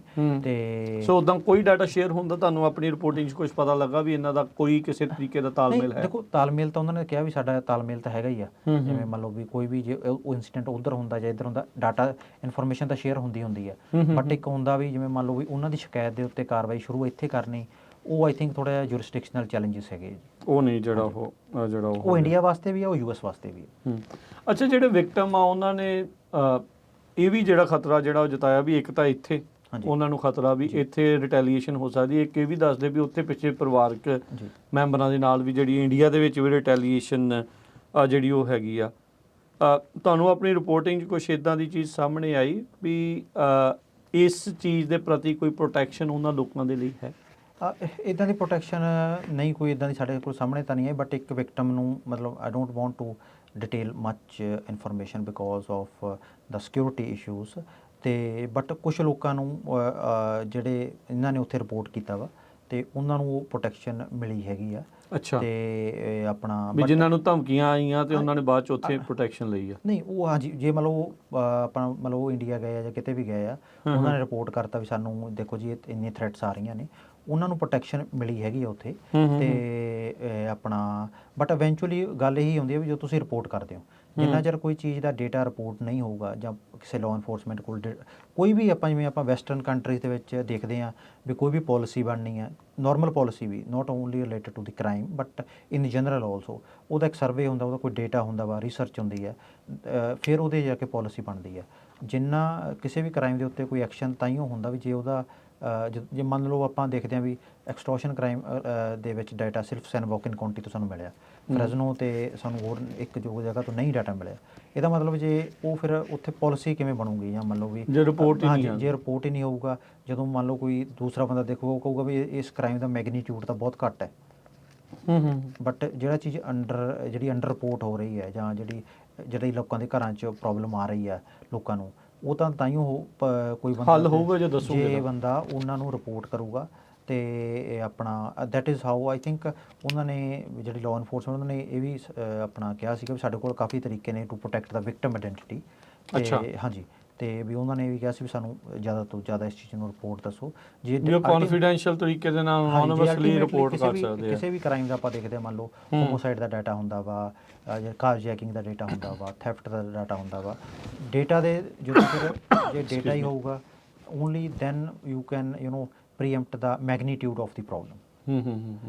ਜੇ ਮੰਨ ਲਓ ਦੈਟ ਇਜ਼ ਵਾਈ ਇਹ ਆਪਾਂ ਜਿਹੜੀ ਜਿਵੇਂ ਆਪਾਂ ਪਹਿਲਾਂ ਤੁਸੀਂ ਦੱਸਿਆ ਪਹਿਲਾਂ ਸਟੋਰੀ ਦੀ ਵੀ ਗੱਲ ਆ ਵੀ ਜੇ ਇਹਦੀ ਜਗ੍ਹਾ 'ਤੇ ਡਾਟਾ ਹੀ ਅਵੇਲੇਬਲ ਹੁੰਦਾ ਪਬਲਿਕ ਡੋਮੇਨ ਦੇ ਵਿੱਚ, ਦੈਨ ਹੋ ਸਕਦਾ ਵੀ ਕੋਈ ਹੋਰ ਬੰਦਾ ਵੀ ਇਹਦੇ ਉੱਤੇ ਸਟੋਰੀ ਕਰ ਸਕਦਾ ਉਹਦਾ ਫੋਲੋ ਅਪ ਕਰ ਸਕਦਾ ਹੋਇਆ। ਅਤੇ ਇਹ ਚੀਜ਼ ਦੇ ਮੇਨ ਸੋ ਜਿੱਦਾਂ ਤੁਸੀਂ ਦੱਸ ਰਹੇ ਹੋ ਵੀ ਜਿਹੜਾ ਲਾਅ ਇਨਫੋਰਸਮੈਂਟ ਵੀ ਇਹ ਕਹਿ ਰਹੀ ਹੈ ਤੇ ਕਮਿਊਨਿਟੀ ਦੇ ਵਿੱਚ ਵੀ ਇਹ ਗੱਲ ਆ ਵੀ ਇਹ ਵਾਈਡ ਸਪਰੈਡ ਗੱਲ ਆ ਵੀ ਅੰਡਰ ਰਿਪੋਰਟਡ ਹੈ ਕੰਮ। ਹਾਂਜੀ, ਇਹ ਚੀਜ਼ ਅੰਡਰ ਰਿਪੋਰਟਡ ਹੈ, ਉਹ ਆਪਾਂ ਸਮਝ ਵੀ ਸਕਦੇ ਹਾਂ ਬਿਕੋਜ਼ ਆਪਾਂ ਇੱਕ ਡਰ ਵੀ ਹੈਗਾ, ਇੱਕ ਸਾਈਕੋਲੋਜੀਕਲ ਥਿੰਗ ਵੀ ਹੈਗੀ ਹੈ, ਕਿਉਂਕਿ ਜਦੋਂ ਆਪਾਂ ਸਾਊਥ ਏਸ਼ੀਅਨ ਕੰਟਰੀਜ਼ ਤੋਂ ਆਉਂਦੇ ਹਾਂ ਉੱਥੇ ਆਪਣੇ 'ਤੇ ਇੱਕ ਕਲੋਨੀਅਲ ਥੋੜ੍ਹਾ ਜਿਹਾ ਪ੍ਰਭਾਵ ਹੈਗਾ ਵਾ ਵੀ ਆਪਾਂ ਹਰ ਬੰਦਾ ਜਿਹੜਾ ਆਪਣੇ ਇੰਡੀਆ ਦੇ ਵਿੱਚ ਰਹਿੰਦਾ ਵਾ ਤਾਂ ਉਹ ਕਦੇ ਵੀ ਨਹੀਂ ਚਾਹੁੰਦਾ ਕਿ ਉਹਦਾ ਕੋਈ ਪੁਲਿਸ ਨਾਲ ਕੋਈ ਆਪਣਾ ਵਾਸਤਾ ਪਵੇ, ਖਾਸ ਕਰਕੇ ਜਿਵੇਂ ਆਪਾਂ ਕਹਿੰਦੇ ਵੀ ਜਿਵੇਂ ਆਪਾਂ ਕਚਹਿਰੀਆਂ 'ਚ ਜਾਂਦੇ ਹਾਂ ਜਾਂ ਮਤਲਬ ਹਰ ਬੰਦਾ ਆਪਦੀ ਲਾਈਫ ਪੀਸਫੁਲੀ ਜਿਉਣਾ ਚਾਹੁੰਦਾ ਵਾ। ਅਤੇ ਇੱਕ ਉਹ ਇੰਪਰੈਸ਼ਨ ਵੀ ਰਹਿੰਦਾ ਵੀ ਜੇ ਚੀਜ਼ ਟਲਦੀ ਆ ਤਾਂ ਟਲ ਦਿੱਤੀ ਜਾਵੇ, ਇੱਕ ਇਹ ਸਾਈਕੋਲੋਜੀਕਲ ਪ੍ਰੈਸ਼ਰ ਹੈਗਾ ਵਾ।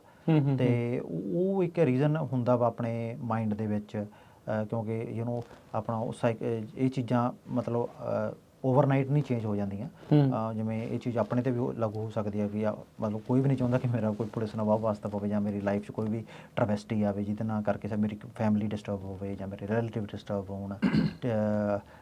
ਉਹ ਚੀਜ਼ ਦਾ ਸਾਡੇ 'ਤੇ ਇੱਕ ਸਾਈਕੋਲੋਜੀਕਲ ਪ੍ਰੈਸ਼ਰ ਰਹਿੰਦਾ ਹੀ ਹੈ ਜੀ। ਜਦੋਂ ਤੁਸੀਂ ਇਹ ਰਿਪੋਰਟਿੰਗ ਕਰ ਰਹੇ ਸੀ, ਕਿਹੜੀ ਇੱਕ ਚੀਜ਼ ਆ ਜਿਹੜੀ ਸੁਣਨ ਵਾਲੇ ਜਾਂ ਦੇਖਣ ਵਾਲੇ ਆ ਉਹ ਸੁਣ ਕੇ ਅਚੰਭਿਤ ਹੋਣਗੇ, ਸਰਪ੍ਰਾਈਜ਼ ਹੋਣਗੇ ਵੀ ਆਹ ਚੀਜ਼ਾਂ ਜਿਹੜੀਆਂ ਇਸ 'ਤੇ ਬਿਹਾਈਂਡ ਦਾ ਸੀਨਸ ਆ ਕੁਛ ਚੱਲ ਰਿਹਾ? ਦੇਖੋ ਆਪਣਾ since you are aware that ਮੈਂ ਕੁਛ ਵਿਕਟਮਸ ਦੀਆਂ ਗੱਲਾਂ ਨਹੀਂ ਦੱਸ ਸਕਦਾ, ਬਟ ਜਿੰਨਾ ਉਹਨਾਂ ਨੇ ਮੈਨੂੰ ਦੱਸਿਆ, ਦੇਖੋ ਉਹ ਵਾਈਡ ਸਪਰੈਡ ਪ੍ਰੋਬਲਮ ਸੀਗੀ ਕੈਲੀਫੋਰਨੀਆ ਦੇ ਵਿੱਚ। ਅਤੇ ਜਿੰਨਾ ਨਜ਼ਰ ਆ ਰਿਹਾ ਉਸ ਤੋਂ ਜ਼ਿਆਦਾ ਵਾ ਉਹ ਚੀਜ਼ ਆਪਣਾ ਮੈਨੂੰ ਪਹਿਲੀ ਵਾਰ ਪਤਾ ਲੱਗੀ, ਮਤਲਬ ਮੈਨੂੰ ਪਤਾ ਸੀਗਾ ਬਟ ਉਸ ਜਿਹੜਾ ਉਹ ਗੱਲ ਪੁਸ਼ਟ ਹੋ ਗਈ ਜਦੋਂ ਤੁਸੀਂ ਗੱਲ ਕਰਦੇ ਹੋ ਤਾਂ ਕਿਵੇਂ ਲੋਕਾਂ ਤੋਂ ਪੈਸਾ ਮੰਗਿਆ ਜਾਂਦਾ ਅਤੇ ਕਿਵੇਂ ਉਹ ਆਪਦੀ ਜਾਨ ਛਡਾਉਂਦੇ ਆ, ਕਿਵੇਂ ਉਸ ਚੀਜ਼ ਨੂੰ ਡੀਲ ਕਰਦੇ, ਜਿਹੜਾ ਉਹ ਟਰੋਮਾ ਵਿਕਟਮਸ ਫੇਸ ਕਰ ਰਹੇ ਆ, ਉਹ ਚੀਜ਼ ਆਪਣਾ ਜ਼ਿਆਦਾਤਰ ਕਾਲਸ ਹੀ ਆਉਂਦੀਆਂ।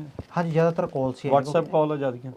WhatsApp ਕਾਲ ਹੀ ਦੱਸਿਆ ਸੀਗਾ ਸਾਨੂੰ, ਆਪਣਾ WhatsApp ਕਾਲ ਆ ਗਈ ਜਾਂ ਕਿ ਅਨਨੋਨ ਨੰਬਰ ਤੋਂ ਕੋਈ ਇੱਕ ਜਿਵੇਂ ਆਪਾਂ ਕਹਿੰਦੇ ਮੈਸੇਜ ਵੌਇਸ ਨੋਟ ਆ ਗਿਆ, ਅਤੇ ਉਹੀ ਚੀਜ਼ ਇਹਨਾਂ ਨੂੰ ਪ੍ਰੀਐਮਪਟ ਕਰ ਰਹੀ। ਜਿਹੜਾ ਇੱਕ ਵਿਕਟਮ ਦਾ ਅਸੀਂ ਦੱਸਿਆ ਵੀ ਉਹਨੂੰ ਤਾਂ 2 ਮਹੀਨੇ ਤੋਂ ਕਾਲਾਂ ਆ ਰਹੀਆਂ ਸੀਗੀਆਂ, ਆਪਣਾ ਗੋਲੀਆਂ ਵੀ ਚੱਲੀਆਂ ਜੋ ਆਪਾਂ ਕੈਨੇਡਾ ਦੇ ਵਿੱਚ ਦੇਖਦੇ ਹਾਂ। ਆਈ ਥਿੰਕ ਉਹ US ਦੇ ਵਿੱਚ ਨਹੀਂ ਹੈਗਾ, ਇੱਕ ਕੋਈ ਆਈਸੋਲੇਟਡ ਇਨਸੀਡੈਂਟ ਹੋਵੇ ਉਹਦੇ ਬਾਰੇ ਤਾਂ ਮੈਂ ਕਹਿ ਨਹੀਂ ਸਕਦਾ, ਬਟ ਜਿਹੜਾ ਹੈਗਾ ਬਟ ਜਿਵੇਂ ਕੈਨੇਡਾ ਦੇ ਵਿੱਚ ਜਿਵੇਂ ਆਪਾਂ ਨੂੰ ਪਤਾ ਕਿ ਉੱਥੇ ਜਿਹੜੇ ਲਾਅਸ ਨੇ ਉਹ ਵੀਕ ਨੇ, ਮਤਲਬ ਇਸ ਸੰਬੰਧ 'ਚ ਹਾਂਜੀ, ਸਿੰਸ ਉਹਨਾਂ ਦੀਆਂ ਆਪਦੀਆਂ ਜਸਟੀਫਿਕੇਸ਼ਨਸ ਨੇ, ਕੈਨੇਡੀਅਨ ਲਾਅ ਇਨਫੋਰਸਮੈਂਟ ਏਜੰਸੀ ਦੀਆਂ ਜਾਂ Canada the society is different society, but US ਦੇ ਵਿੱਚ ਜਿਵੇਂ ਸਿਕਿਉਰਿਟੀ ਜਿਹੜੇ ਇਸ਼ੂਜ਼ ਨੇ ਉਹਨਾਂ ਨੂੰ ਬਹੁਤ ਸੀਰੀਅਸਲੀ ਲਿਆ ਜਾਂਦਾ ਵਾ।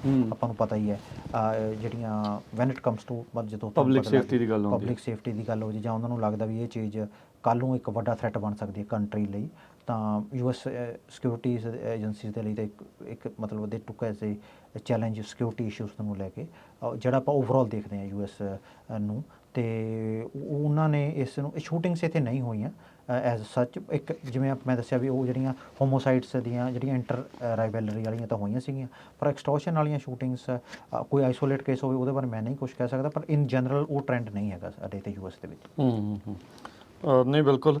ਐਂਡ ਈਵਨ ਦੋ ਹਾਂਜੀ, ਮੈਂ ਕਿਉਂਕਿ ਇਹ ਗੱਲ ਮੈਨੂੰ ਇੱਕ ਡਿਟੈਕਟਿਵ ਨੇ ਦੱਸੀ ਸੀਗੀ ਕਿ ਜੇ ਮੰਨ ਲਓ ਸ਼ੂਟਿੰਗ ਹੋਊਗੀ ਤਾਂ ਦੇ ਵਿਲ ਉਹ ਲਾਅ ਇਨਫੋਰਸਮੈਂਟ ਏਜੰਸੀ ਦੀ ਅਟਰੈਕਸ਼ਨ ਕੈਚ ਕਰੂਗੀ, ਉਹ ਇਨਵੋਲਵ ਕਰੂਗੀ। ਮੰਨ ਲਓ ਕੋਈ ਇੱਕ ਅੰਡਰ ਦਾ ਕਾਰਪੈਟ ਕੋਈ ਕ੍ਰਾਈਮ ਹੋ ਰਿਹਾ, ਜਾਂ ਛੋਟੀ ਅਮਾਊਂਟ 'ਚ ਹੋ ਰਿਹਾ ਜਾਂ ਵੱਡੀ ਅਮਾਊਂਟ 'ਚ ਹੋ ਰਿਹਾ, ਚੋਪਰ ਇਹ ਇੱਕ ਟੈਕਟਿਕ ਵੀ ਆ ਐਕਸਟੋਰਸ਼ਨਿਸਟ ਦਾ, ਜਾਣ ਕੇ ਛੋਟੀ ਅਮਾਊਂਟ ਇਹ ਸਾਨੂੰ ਇਹ ਮੈਨੂੰ ਆਪਣੇ ਜਿਹੜੇ ਸੈਨਵੋਕਿਨ ਕਾਊਂਟੀ ਦੇ ਸ਼ੈਰਿਫ ਨੇ ਪੈਟਰਿਕ ਵਿਦਰੋ, ਉਹਨਾਂ ਨੇ ਇਹ ਦੱਸੀ ਸੀ ਵੀ ਜਿਹੜਾ ਆਪਣਾ ਜਿਹੜੇ ਕਈ ਵਾਰੀ ਸਟਾਰਟ ਕਰਦੇ ਨੇ $5,000-7,000 ਤੋਂ ਸਟਾਰਟ ਕਰਦੇ ਨੇ, ਉਹਨਾਂ ਨੂੰ ਉਹ ਇਹ ਹੁੰਦਾ ਵੀ ਚਲੋ ਬੰਦੇ ਨੂੰ ਲੱਗਦਾ ਵੀ ਚਲੋ ਮੈਂ ਜੇ $5,000-7,000 ਦੇ ਕੇ ਮੇਰਾ ਖਹਿੜਾ ਛੁੱਟਦਾ ਤਾਂ ਛੁੱਟ ਜਾਵੇ, ਬਟ ਉਹ ਇਵੈਂਚੁਅਲੀ ਉਹਨਾਂ ਨੂੰ ਇਹ ਲੱਗਦਾ ਵੀ ਅਸੀਂ ਟਾਈਮਲੀ ਸੋਲਵ ਕਰ ਲਿਆ, ਪਰ ਕਾਫੀ ਵਾਰ ਉਹ ਫਿਰ ਬੰਦਾ ਦੁਬਾਰਾ ਆ ਜਾਂਦਾ ਵਾ।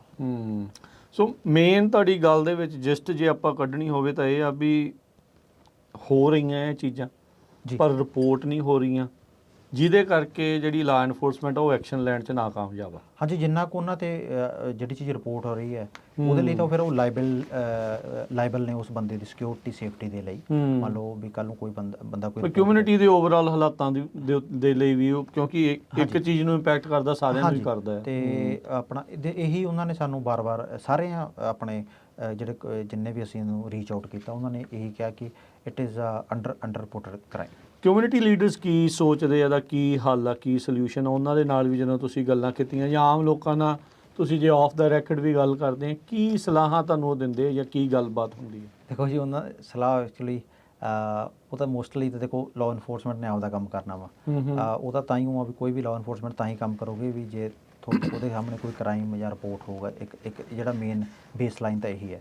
ਅਤੇ ਮੈਂ ਜਕਾਰਾ ਮੂਵਮੈਂਟ ਦੇ ਜਿਹੜੇ ਐਗਜ਼ੈਕਟਿਵ ਡਾਇਰੈਕਟਰ ਨੇ ਉਹਨਾਂ ਨਾਲ ਇਹ ਗੱਲ, ਜਿਹੜੇ ਨੈਨਦੀਪ ਸਿੰਘ ਨੇ, ਉਹਨਾਂ ਨਾਲ ਅਸੀਂ ਇੰਟਰਵਿਊ ਕੀਤਾ ਸੀਗਾ, ਅਤੇ ਉਹਨਾਂ ਨੇ ਉਹ ਵੀ ਫਰੈਜ਼ਨੋ PD ਨੂੰ ਵੀ ਮਿਲੇ ਸੀਗੇ, ਉਹਨਾਂ ਨੇ ਹੋਰ ਵੀ ਇਸ਼ੂਸ ਚੱਕੇ ਸੀਗੇ, ਕਿਉਂਕਿ ਇਹਨਾਂ ਦੇ ਨਾਂ ਨੂੰ ਵੀ ਬੜਾ ਗਲਤ ਇਹਨਾਂ ਦੇ ਉਲਟ ਜਿਹੜਾ ਪ੍ਰਚਾਰ ਕੀਤਾ ਸੀ ਇੱਥੇ ਦੀ ਲਾਅ ਇਨਫੋਰਸਮੈਂਟ ਦੇ ਵਿੱਚ, ਇਹਨਾਂ ਦੇ ਉਲਟ। ਓਕੇ ਜੀ, ਇਹਨਾਂ ਨੇ ਹੁਣ ਜਿਹੜੇ ਹੈਗੇ ਆ ਆਪਣੇ ਜਿਹੜੇ ਫਰੈਜ਼ਨੋ PD ਆਈ ਥਿੰਕ ਇੱਕ ਦੋ ਹੋਰ ਏਜੰਸੀਜ਼ ਨੂੰ ਵੀ ਉਹਨਾਂ ਨੇ ਮਿਲੇ ਸੀਗੇ, ਉਹਨਾਂ ਨੇ ਵਿਕਟਮਸ ਆਪਣਾ ਦੇ ਮੁੱਦੇ ਉੱਥੇ ਉਹਨਾਂ ਨੇ ਚੱਕੇ ਸੀਗੇ।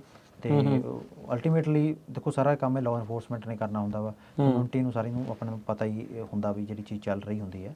ਅਤੇ ਮੈਂ ਉਹਨਾਂ ਨਾਲ ਹੀ ਇੰਟਰਵਿਊ ਕੀਤਾ ਸੀ, ਅਤੇ ਉਹਨਾਂ ਨੇ ਉਹਨਾਂ ਦਿਨਾਂ ਵਿੱਚ ਉਹ ਇੱਕ ਵਫਦ ਲੈ ਕੇ ਮਿਲੇ ਵੀ ਸੀਗੇ ਫਰੈਜ਼ਨੋ PD ਨੂੰ। ਅੱਛਾ, ਗਗਨਦੀਪ ਸਿੰਘ, ਹੁਣ ਜਿੱਦਾਂ ਵਿਕਟਮਸ ਆ ਉਹ ਕਹਿੰਦੇ ਵੀ ਸਾਨੂੰ ਇਸ ਤਰੀਕੇ ਦਾ ਖਤਰਾ, ਉਸ ਤਰੀਕੇ ਦਾ ਖਤਰਾ, ਵਿਕਟਮ ਕਿਸ ਤਰੀਕੇ ਦਾ ਆ? ਇਜ਼ ਦੈਟ ਸਮਥਿੰਗ ਵੀ ਜਿਹੜਾ ਕੋਈ ਜ਼ਿਆਦਾ ਅਮੀਰ ਆ ਉਹਦੇ ਪਿੱਛੇ ਜਾ ਰਹੇ ਆ ਜਾਂ ਕਿਸੇ ਨੂੰ ਵੀ ਕਾਲ ਆ ਰਹੀ ਹੈ? ਤਾਂ ਦੇਖੋ ਇਹ ਕੈਟੇਗਰਾਈਜ਼ ਕਰਨੀ ਸਾਡੇ ਲਈ ਬਹੁਤ ਔਖਾ ਹੋ ਜਾਂਦਾ ਵਾ ਵੀ, ਕਿਉਂਕਿ ਜਿੰਨੇ ਕੁ ਨਾ ਇੱਕ ਦੋ ਆਈ ਵੁੱਡ ਸੇ ਵੀ ਜਿੰਨੇ ਨਾਲ ਵੀ ਅਸੀਂ ਗੱਲ ਕੀਤੀ ਉਹਨਾਂ 'ਚੋਂ ਮੋਸਟਲੀ ਬਿਜ਼ਨਸਮੈਨ ਸੀਗੇ। ਓਕੇ, ਹਾਂਜੀ, ਸੋ ਉਹਨਾਂ ਨੂੰ ਮੋਸਟਲੀ ਨਿਸ਼ਾਨਾ ਬਣਾਇਆ। ਹਾਂਜੀ, ਪਰ ਮੈਂ ਇਹ ਨਹੀਂ ਕਹਿੰਦਾ ਕਿ ਜਿਹੜੇ ਦੂਜੇ ਬੰਦੇ ਉਹਨਾਂ ਨੂੰ ਨਹੀਂ ਆ ਸਕਦੀ, ਕਿਉਂਕਿ ਅਗੇਨ ਕੋਈ ਕਲਾਸੀਫਿਕੇਸ਼ਨ ਡੇਟਾ ਨਹੀਂ ਹੈਗਾ ਵੀ ਮੰਨ ਲਓ ਕਿਸੇ ਨੇ ਇਹ ਡੇਟਾ ਕ੍ਰੀਏਟ ਕੀਤਾ ਹੋਵੇ ਕਿਸੇ ਲਾਅ ਇਨਫੋਰਸਮੈਂਟ ਜਿੰਨਿਆਂ ਨੂੰ ਤੁਸੀਂ ਕੀਤਾ ਉਹਦੇ ਵਿੱਚ ਕੀ ਤੁਸੀਂ ਦੇਖਿਆ? ਉਹ ਡਾਟਾ ਕੀ ਕਹਿੰਦਾ? ਸਾਡਾ ਡਾਟਾ ਮਤਲਬ ਮੈਂ ਉਸ ਚੀਜ਼ ਤਾਂ ਨਹੀਂ ਤੁਹਾਨੂੰ ਦੱਸ ਸਕਦਾ, ਬਿਕੋਜ਼ ਉਹ ਡਾਟਾ ਇੱਕ ਛੋਟਾ ਡਾਟਾ ਵਾ, ਉਹ ਡਾਟਾ ਵਾਈਡਰ ਟਰੈਂਡ ਨੂੰ ਕਵਰ ਨਹੀਂ ਕਰੂਗਾ। ਮੰਨ ਲਓ ਵੀ ਮੈਂ ਕਹਾਂ ਮੈਂ 5 ਬੰਦਿਆਂ ਨਾਲ ਗੱਲ ਕੀਤੀ, ਉਹਨਾਂ 'ਚੋਂ 5 ਬਿਜ਼ਨਸਮੈਨ ਸੀਗੇ, ਉਹ ਜੇ ਮੰਨ ਲਓ ਵੀ 100 ਬੰਦਾ ਵਿਕਟਮ ਹੈ, that 5 the figure of 5 doesn't represent the whole 95 folks। ਸੋ ਮੈਂ ਉਹਦੇ ਬਾਰੇ, ਬਟ ਅਦਰਵਾਈਜ਼ ਮੋਸਟਲੀ ਜਿਵੇਂ ਆਪਾਂ ਪਤਾ ਵੀ ਜਿਹਦੇ ਕੋਲ ਪੈਸੇ ਹੈਗੇ ਆ ਉਹ ਨਹੀਂ ਜ਼ਿਆਦਾ ਇੰਪੈਕਟ ਹੋ ਰਿਹਾ ਵਾ। ਸੋ ਇਹ ਜਿਹੜੀ ਚੀਜ਼ ਆ, ਇਹ ਜਿਹੜੇ ਗੈਂਗਸ ਆ, ਇਹਨਾਂ ਦੀ ਵਰਤੋਂ ਹੋਰ ਵੀ ਢੰਗ ਦੇ ਨਾਲ ਆ। ਕੀ ਤੁਸੀਂ ਇਹ ਮਸਲੇ ਨੂੰ ਟਰਾਂਸਨੈਸ਼ਨਲ ਰਿਪਰੈਸ਼ਨ ਦੇ ਨਾਲ ਜੋੜ ਕੇ ਵੀ ਦੇਖਦੇ ਹੋ? ਦੇਖੋ ਅਗੇਨ ਜਿਹੜੇ ਸਾਡੀ ਇਨਵੈਸਟੀਗੇਸ਼ਨ ਰਿਪੋਰਟਸ ਹੁੰਦੀਆਂ ਨੇ, ਜਾਂ ਮੰਨ ਲਓ ਆਪਾਂ ਕੋਈ ਸਟੋਰੀ ਕਰਦੇ ਹਾਂ, it is purely on the basis of facts and ਜਿਹੜੇ ਵੀ ਲਾਅ ਇਨਫੋਰਸਮੈਂਟ ਜਾਂ ਵਿਕਟਮ ਸ਼ੇਅਰ ਕਰਦਾ ਫਿਰ ਤੁਸੀਂ ਫਰਦਰ ਜਾਂਦੇ ਹੋ। US ਦੇ ਵਿੱਚ ਮਤਲਬ ਜਿੰਨੀ ਮੈਂ ਰਿਪੋਰਟਿੰਗ ਕੀਤੀ ਹੈ, ਮੇਰੀ ਰਿਪੋਰਟਿੰਗ ਤੋਂ ਬਾਹਰ ਦੀ ਕੋਈ ਗੱਲ ਹੋਵੇ ਉਹਦੇ ਬਾਰੇ ਤਾਂ ਨਹੀਂ ਮੈਂ ਕੁਝ ਕਹਿ ਸਕਦਾ, ਬਟ ਜਿੰਨਾ ਕੁ ਅਸੀਂ ਇੰਟਰਵਿਊ ਕੀਤੇ ਆ ਉਹਦੇ ਵਿੱਚ ਇਹ ਚੀਜ਼ ਰਿਫਲੈਕਟ ਨਹੀਂ ਹੋਈ।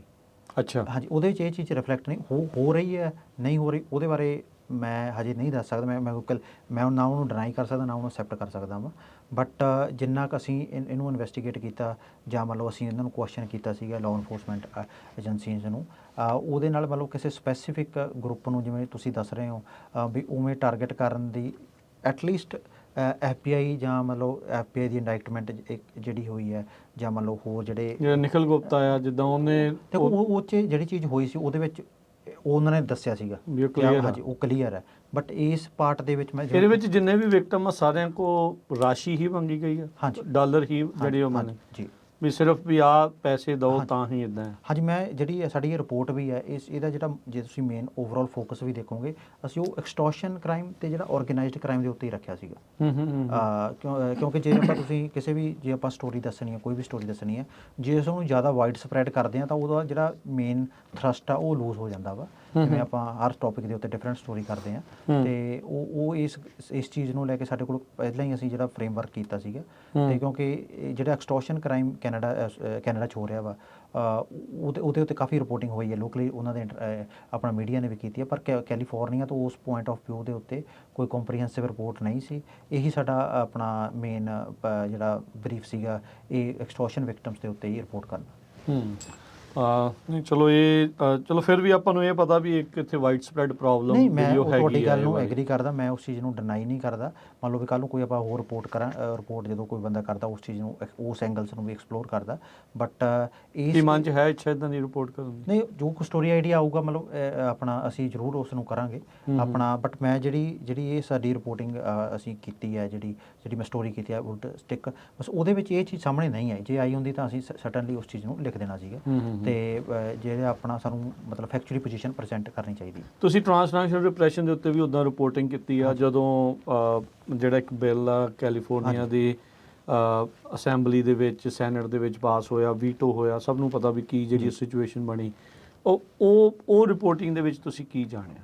ਦੇਖੋ ਉਸ ਚੀਜ਼ ਦਾ ਜਿਹੜਾ ਉਹ ਮੈਂ ਅਲ ਜਜ਼ੀਰਾ ਲਈ ਸਟੋਰੀ ਕੀਤੀ ਸੀਗੀ ਤੇ ਆਪਣਾ how A bill on the transnational repression ਜਾਂ ਆਪਣਾ ਸੀਗਾ ਆਈ ਥਿੰਕ ਇੰਟੀਮੀਡੇਸ਼ਨ ਬਿੱਲ ਜਿਹੜਾ ਸੀਗਾ 509 how it splits the Indian American groups, ਇੱਦਾਂ ਦੀ ਉਹਦੀ ਹੈਡਲਾਈਨ ਸੀਗੀ ਅਲ ਜਜ਼ੀਰਾ ਲਈ। ਅਸੀਂ ਉਹ ਸਪਲਿਟ ਕਿੱਦਾਂ ਮਤਲਬ ਇੰਡੀਅਨ ਅਮਰੀਕਨ ਗਰੁੱਪਸ ਸਪਲਿਟ ਕਰਨੇ, ਆਮੋ ਸਾਹਮਣੇ ਹੋ ਜਾਣਾ ਤੇ ਉਸ ਚੀਜ਼ ਨੂੰ ਅਸੀਂ ਆਪਣਾ ਜਿਹੜਾ ਕੀਤਾ ਸੀਗਾ। ਅਗੇਨ ਮੈਂ ਉਸ ਚੀਜ਼ ਨੂੰ ਵੀ ਆਪਣਾ ਉਹ ਚੀਜ਼ ਜਿਹੜੀ ਉਹਦੇ ਵਿੱਚ ਵੀ ਅਸੀਂ ਦੋਨੇ ਤਰ੍ਹਾਂ ਨੂੰ ਅਪਰੋਚ ਕੀਤਾ, ਜਿਹੜੀਆਂ ਉਸ ਨੂੰ ਸਪੋਰਟ ਕਰ ਰਹੀਆਂ ਸੀ ਤੇ ਦੋ ਆਪਣਾ ਜਿਹੜੇ ਉਹਦੇ ਸਰਕਮਸਟਾਂਸਿਸ ਸੀਗੇ ਆਪਣਾ, ਜਿਵੇਂ ਉਹ ਮੈਨੂੰ ਪਤਾ ਵੀ ਡਾਕਟਰ ਜਸਮੀਤ ਬੈਂਸ ਹੋਣੀ ਜਿਹੜੇ ਅਸੈਂਬਲੀ ਮੈਂਬਰ ਨੇ ਬੇਕਰਸਫੀਲਡ ਤੋਂ, ਉਹਨਾਂ ਨੇ ਉਹ ਬਿੱਲ ਇੰਟਰੋਡਿਊਸ ਕੀਤਾ ਸੀ ਕੈਲੀਫੋਰਨੀਆ ਅਸੈਂਬਲੀ ਦੇ ਵਿੱਚ।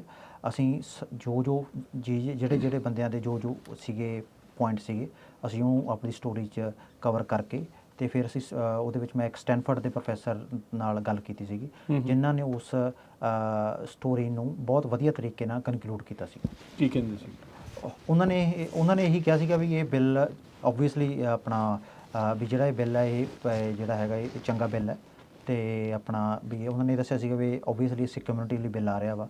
ਤੇ ਦੈਨ ਉਹਨਾਂ ਨੇ ਫਰਦਰ ਕਿਹਾ ਸੀਗਾ ਵੀ ਜਿਵੇਂ ਮੈਂ ਹੁਣ ਬਿਕੋਜ਼ ਉਹ ਲਾਸਟ ਈਅਰ ਕੀਤੀ ਸੀਗੀ ਸਟੋਰੀ ਆਈ ਥਿੰਕ ਸੈਪਟੰਬਰ ਤੇ ਉਹਨਾਂ ਨੇ ਬਟ ਉਹਨੂੰ ਆਈ ਵੁੱਡ ਸੇ ਉਹਨਾਂ ਨੇ ਕਾਫੀ ਓਵਰਆਲ ਬਹੁਤ ਵਧੀਆ ਤਰੀਕੇ ਨਾਲ ਇੰਪਾਰਸ਼ੀਅਲ ਹੋ ਕੇ ਉਹਨਾਂ ਨੇ ਆਪਣਾ ਉਹਨੂੰ ਕਨਕਲੂਡ ਕੀਤਾ ਸੀਗਾ ਬਿੱਲ ਨੂੰ।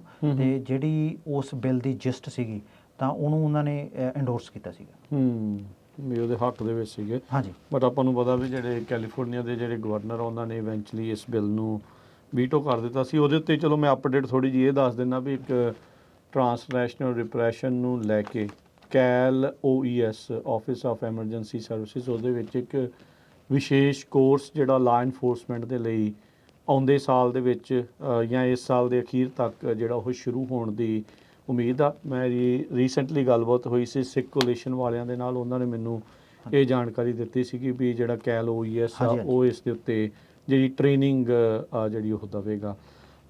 ਬਾਕੀ ਗਗਨਦੀਪ ਸਿੰਘ ਆਈ ਨੋ ਆਪਾਂ ਗੱਲ ਤਾਂ ਐਲੇ ਵਾਲੀ ਮਿਊਜ਼ਿਕ ਇੰਡਸਟਰੀ ਵਾਲੀ ਵੀ ਕਰਨੀ ਸੀਗੀ ਜੀ। ਜਿਹੜੀ ਪੰਜਾਬੀਆਂ ਦੇ ਨਾਲ ਕਨੈਕਟਡ ਆ, ਪਰ ਅੱਜ ਮੈਨੂੰ ਲੱਗਦਾ ਟਾਈਮ ਨਹੀਂ ਹੈਗਾ। ਨਹੀਂ, ਨਹੀਂ, ਆਪਾਂ ਕੋਈ ਫਿਰ ਅੱਜ ਇਸ ਸਟੋਰੀ ਦੇ ਉੱਤੇ ਤੁਹਾਡੀ ਜਿਹੜੀ ਬੈਕਗਰਾਉਂਡ ਜਾਣਨ ਦੇ ਵਿੱਚ ਜ਼ਿਆਦਾ ਦਿਲਚਸਪੀ ਸੀਗੀ। ਨਹੀਂ, ਨਹੀਂ, thank ਸੋ you so ਤੇ much ਜੀ। ਬਹੁਤ ਬਹੁਤ ਸ਼ੁਕਰੀਆ। ਜੀ। ਪਰ ਇਹ ਆ ਵੀ ਵੈਲੇ ਟਾਈਮ ਦੇ ਉੱਤੇ ਜਿਹੜੀ ਕੈਲੀਫੋਰਨੀਆ ਦੇ ਵਿੱਚ ਜਿਹੜੀ ਪੰਜਾਬੀ ਮਿਊਜ਼ਿਕ ਇੰਡਸਟਰੀ ਦੇ ਜਿਹੜੇ ਪੈਰ ਹੌਲੀ ਹੌਲੀ ਫੈਲ ਰਹੇ ਆ, ਉਹਦੇ ਬਾਰੇ ਆਉਂਦੇ ਦਿਨਾਂ 'ਚ ਫਿਰ ਆਪਾਂ ਇਹਨਾਂ ਦੇ ਨਾਲ ਗੱਲਬਾਤ ਕਰਾਂਗੇ। ਉਹ ਸਟੋਰੀ ਦੇ ਉੱਤੇ ਵੀ ਜਿਹੜਾ ਇਹਨਾਂ ਦੀ ਜਿਹੜੀ ਰਾਏ ਜਿਹੜੀ ਉਹ ਲਵਾਂਗੇ।